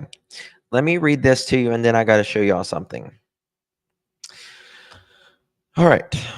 So, state police identified an individual as being in the area of the park the time Charlotte went missing. Further investigation led the search of multiple residences where the individual is known to reside. Upon this search of the residences at approximately 6:32 p.m. October 2nd, 2023, state police located Charlotte Cena and in good health. The suspect was taken into custody. The investigation is a cumulative of multiple agencies working together for a common goal of bringing this child home to her loving family. We cannot emphasize enough how appreciative we are for the support we have received in Charlotte's community, friends, and family. This is still an active investigation. More details will be shared as they become available. In addition to press briefing we have planned for tomorrow, October 3rd, 2023, the location and time will be published to the newsroom as it becomes available. I did get something that I do need to show y'all. I have so many windows open. It is okay. All right. This is a TikTok video. Again, I am not stating that this person has anything to do with it. We have not been able to confirm that, but I'm just saying. What I'm confessing is this is. So listen, I'm going to confess that all the people that try to harass me, what I'm confessing is that I am an angry, violent man that does not care about any of you goddamn Yankees. You're probably wondering who that was. This is a registered ex-offender named Timothy. And he was at the park the time Charlotte went missing. A lot of people are pointing fingers at him. There's just a few things I find a little weird, and I'm going to show you before I show you the rest of the video. He was at the park yesterday, and he's showing pictures of what he did at the park. He was flying a frozen kite. Grown man flying a frozen kite. Okay. This post was made 7 hours ago. And if you see, during this trip, he had a beard. I looked through his Facebook, and he pretty much had a beard throughout all his photos. But when he made this video, he had no beard. So I kind of found that weird as well. Why would he just shave it out of nowhere? I'll show you the rest of the video. He gets very violent, and he's like trembling when he's speaking because he seems very, very mad. Let me know what you guys think in the comments, and as always, I'll keep you guys updated. every tip line I could call to try to make them aware that Saturday I was on top of Mount McGregor at Grant's cabin filming a podcast all Saturday morning. So I didn't see anything amiss on my transit to and coming back down the mountain when Charlotte Senna was abducted. But if you look at the black car in the background, what I've been trying to tell the police all day is I had a weird roommate for about 2 months recently that I kicked out a couple months ago. He left his car here and he took the plates off the car. His name was John and he was real weird. But when he came to pick his shit up, he came in a van, some kind of a Econoline van that was purplish that had some kind of rack apparatus on the top. My fear is that when I kicked him out, he went living homeless, living out near that lake, and he might have had something to do with that girl's disappearance because he was a weird mother. So listen, I'm going to confess that all the people that try to harass me, what I'm confessing is that I am an angry, violent man that does not care about any of you goddamn Yankees. So I've been doing everything I can to give what tip I can to bring that little girl back in. If it's any way possible, have anything to do with it, that this John that was renting her from me was a weird motherfucker and left his car when he left and took off in some purple van that they may or may not be looking for. So any of you assholes that want to question what Neon Hippie was doing, he's filming a podcast at Grant's Cottage. A lot of weird shit was going on that mountain Saturday morning. I'm still disturbed by the paranormal activity that I personally witnessed on that mountain. So I've been attempting to post about it and tell the police, including Detective Hogan at Glens Falls PD, Hogan, what I just told you. And I called the tip line, told everybody, including my boss and everybody at school, where I was before I went Saturday and where I came. I was on the phone with my mom to and from that place, and I had a real good time Saturday morning. So if anybody wants to say something about me, especially running for governor, come see me. Don't talk. I'm doing everything I can possibly to alert the authorities to anything that I know about what Charlotte Senna disappeared out near Monroe State Park. So I confess that I will whip a whole lot of Yankees ass. I can't stand you. So that's what I'm confessing.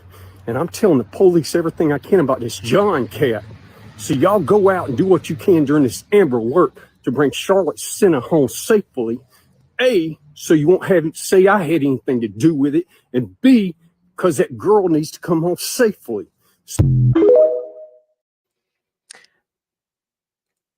Batshitcrazy.com. That was weird. That is weird.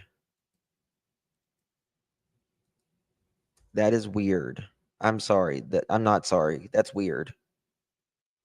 So listen, I'm going to confess that all the people that try to harass me, what I'm confessing is that I am an angry, violent man that does not care about. That's scary, and that is not normal behavior, and that makes you.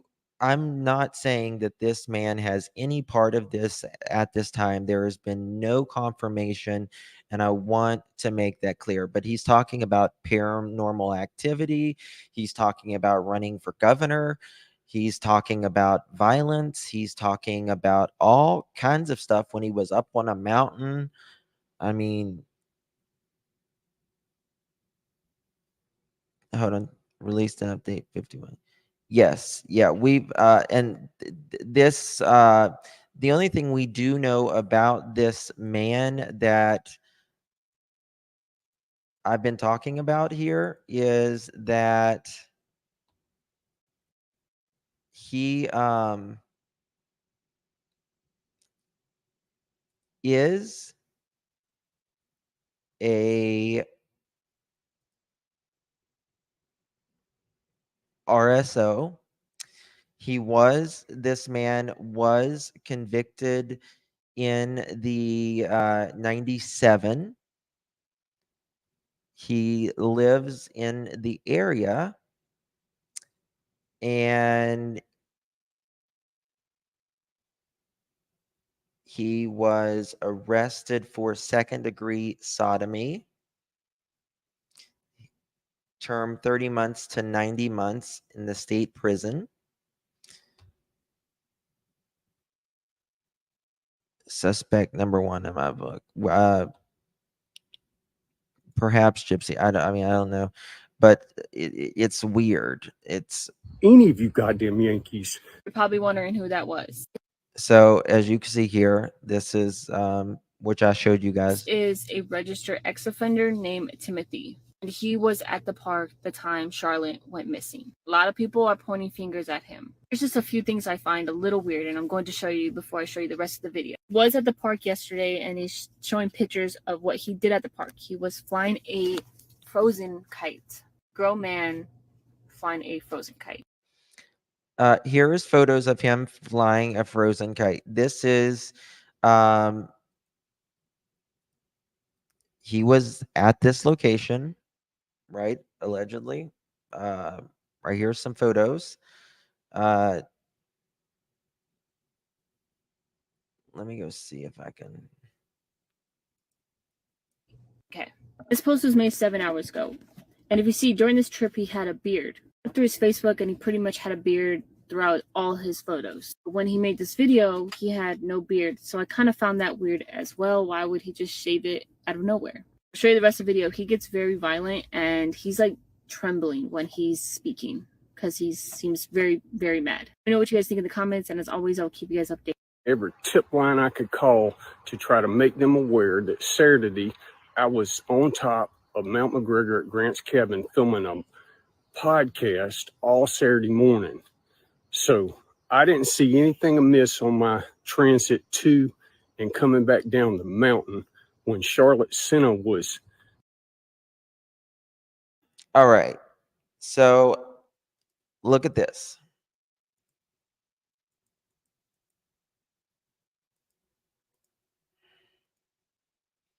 As of 42 minutes ago, hold on, this says Timothy Philman. Okay.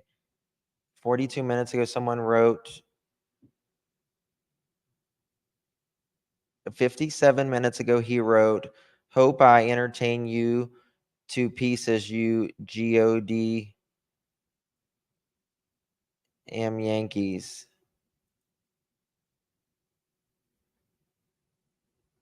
To say to everyone in New York, everyone in Warren County, and everyone that just commented on my Facebook page, I, Tim Philman, am running for the governor of the state of New York. And I am calling and asking for 5 million black, Southern black Confederates from Louisiana to South Carolina, Georgia, Arkansas to come to the state of. Okay. 1 hour ago, he posted.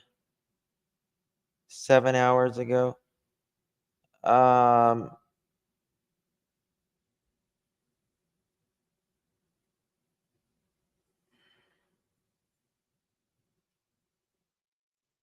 58 minutes ago, he posted. So it couldn't be him. It couldn't be him. Look. 58 minutes ago, he posted.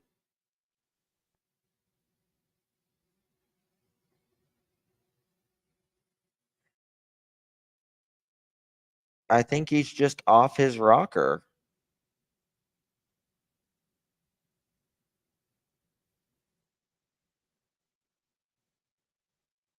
"12 hours was abducted, Amber Alert."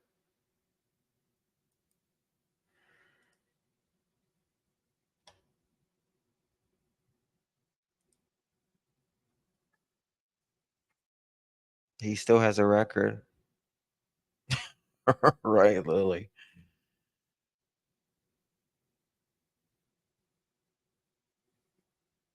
That is so weird, y'all. That's so weird.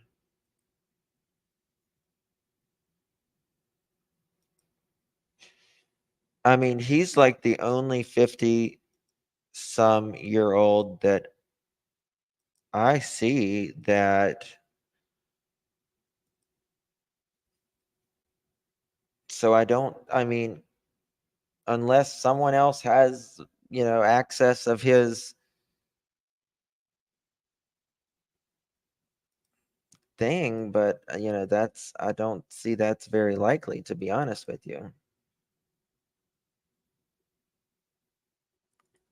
I'm trying to see if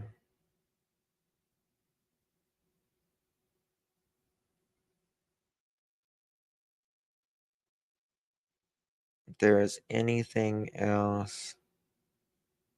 He was convicted of sodomy in 97 and sentenced up to 15 years in prison.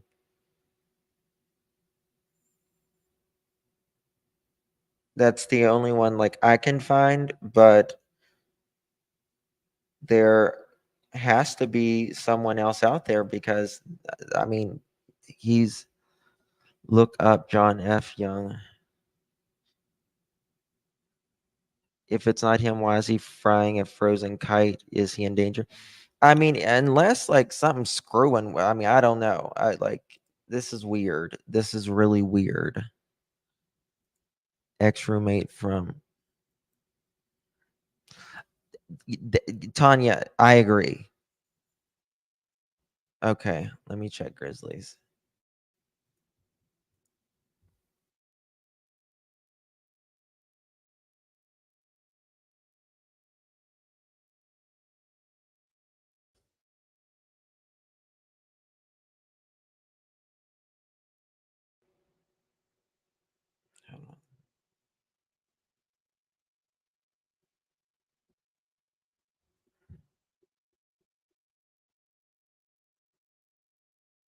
Uh,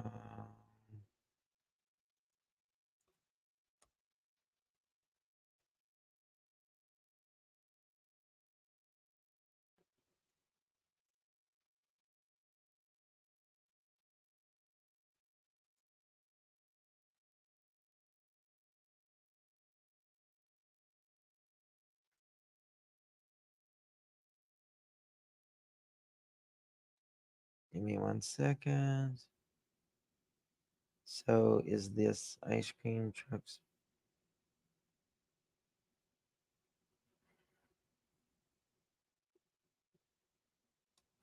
Okay, law enforcement sources told News Channel 13 the suspect in Charlotte's. Here we go.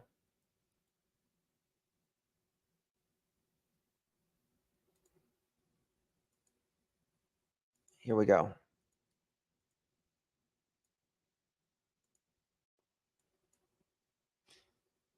Law enforcement sources told News Channel 13 the suspect in Charlotte Cena's disappearance is identified as Craig Ross Jr.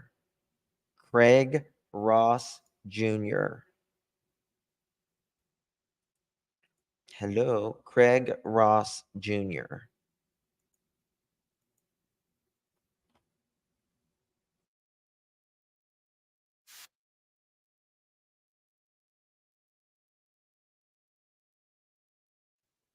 Craig Ross Jr.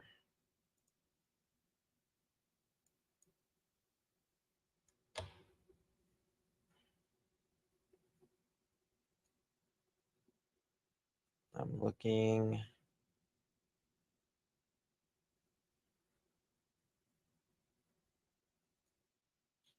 Craig Ross Jr.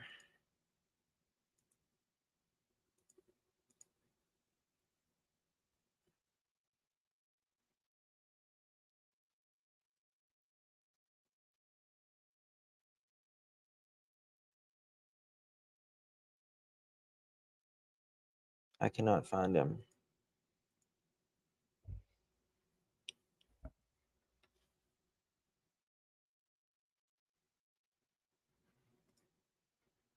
Same.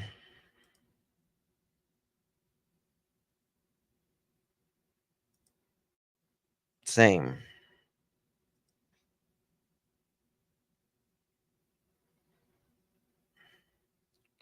Craig Ross Jr. Is this the ice cream truck driver's brother?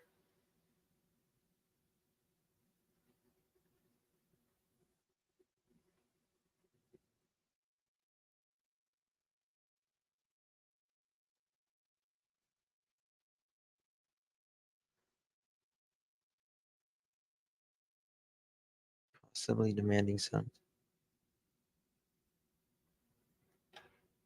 This is weird. This is weird. Very weird.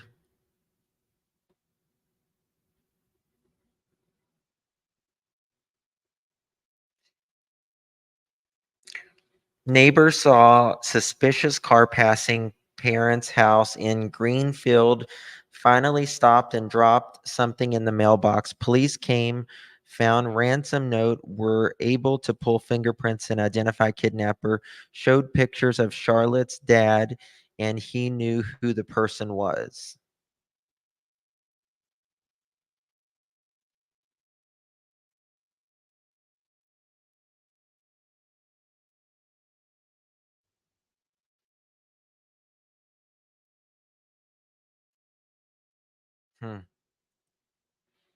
This is interesting. This is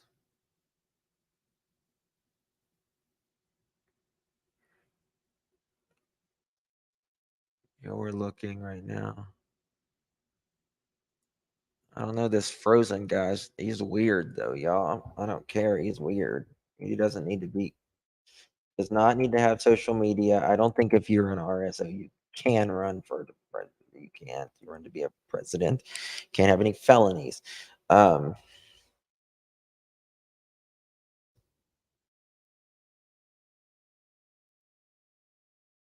Okay, hold on.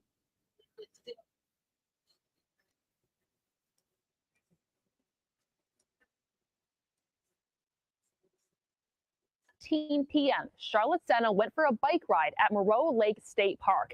A half an hour later, on 6. Shit.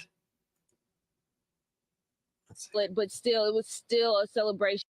I mean, it Then Sunday morning at 9:36, an Amber Alert was sent out saying Charlotte was abducted I'll be right and back, that she was y'all. in serious danger.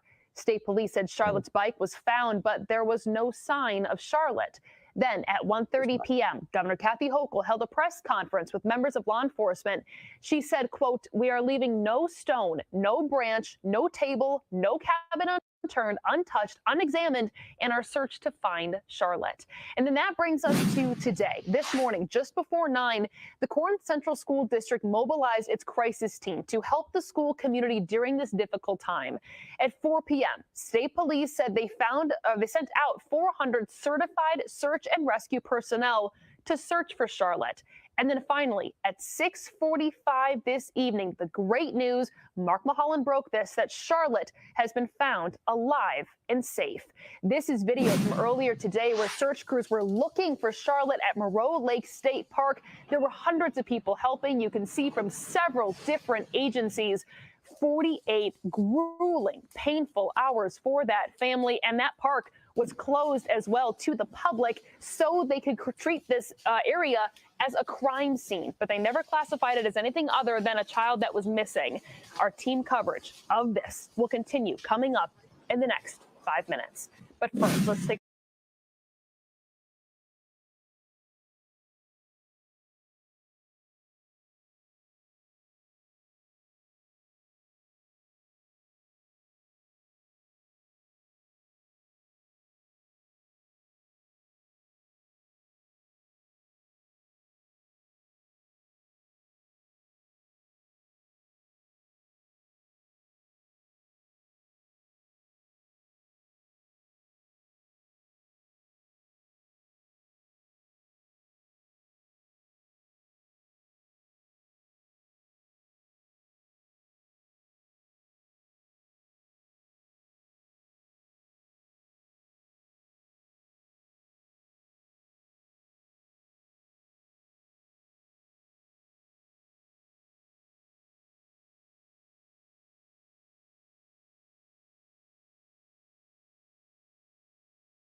Yeah, we're still. Pardon me. I had to go. All right, let's see if there's anything else up in here. If they have Craig Ross Jr. Okay, this is what I want to see.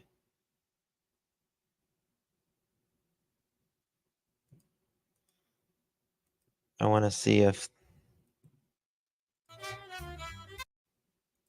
The suspect lives on Barrett Road. Here we go. Law enforcement sources, they're telling us the suspect is Craig Ross Jr. We're live in Milton right now. I want to take and show you a look at the scene right now where the alleged suspect took Charlotte Senna.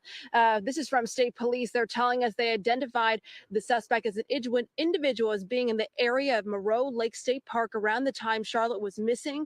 Further investigation led to the search of multiple residences where the individual is known to reside. Upon the search of those residences at approximately 6:32 p.m.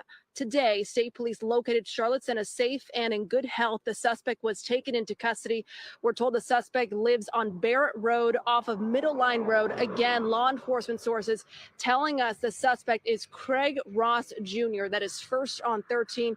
This is still a very active investigation. More details are to come. We're told that there is a press briefing scheduled for tomorrow. A location and time is still to be set. We're also being told that law enforcement is saying the family received a note which led police to the suspect. Again, we are not allowed on Barrett Road right now. This is being blocked off by police on both ends. We have another crew going to the other side to see if we can see if there's another active scene. But again, this is as far as we can get right now. Only people who are with law enforcement or who live on this road are able to get through right now.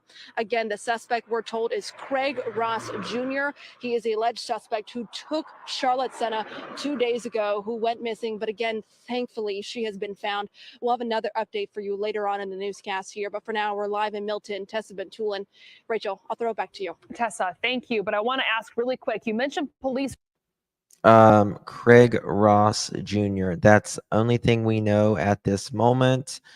And there will be a at some point tomorrow there will be a press conference.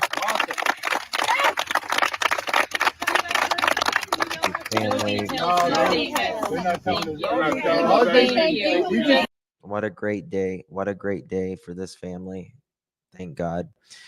All right, guys. I know it's still not clear. It's still not clear. I don't know, but we got a name at least. We do got a name. So I want to thank you all so much for this evening being here with me. I appreciate each and every one of you. This has been one of the longest streams I've done in a long now. Appreciate you, Amy. God bless each and every single one of you. Please hit that thumbs up, and we'll be here tomorrow for that press conference. As soon as we figure out the time, I will post it to my community page, and I will schedule it for tomorrow as soon as we find out what time, again, that press conference is. Thank you all for being here with me this evening. This was a great a great outcome, which I didn't think, to be quite honest with you, it would happen, but these are great surprises. Thank you, God in heaven, and thank you all for your prayers for this little one. Charlotte is one of the lucky ones, even though she she's got a lot to go through, still got a lot to go through, and so does her family. We don't know what has happened to her. We do know she is okay though, and that's the main thing. All right. Yes, kudos to the law enforcement as well. Thank you, my mods in here. Thank you to those who donated, the members. We will be still digging. That's right. I see you all night. So appreciate you all. God bless each and every one of you. We'll see you on the next one. Good night.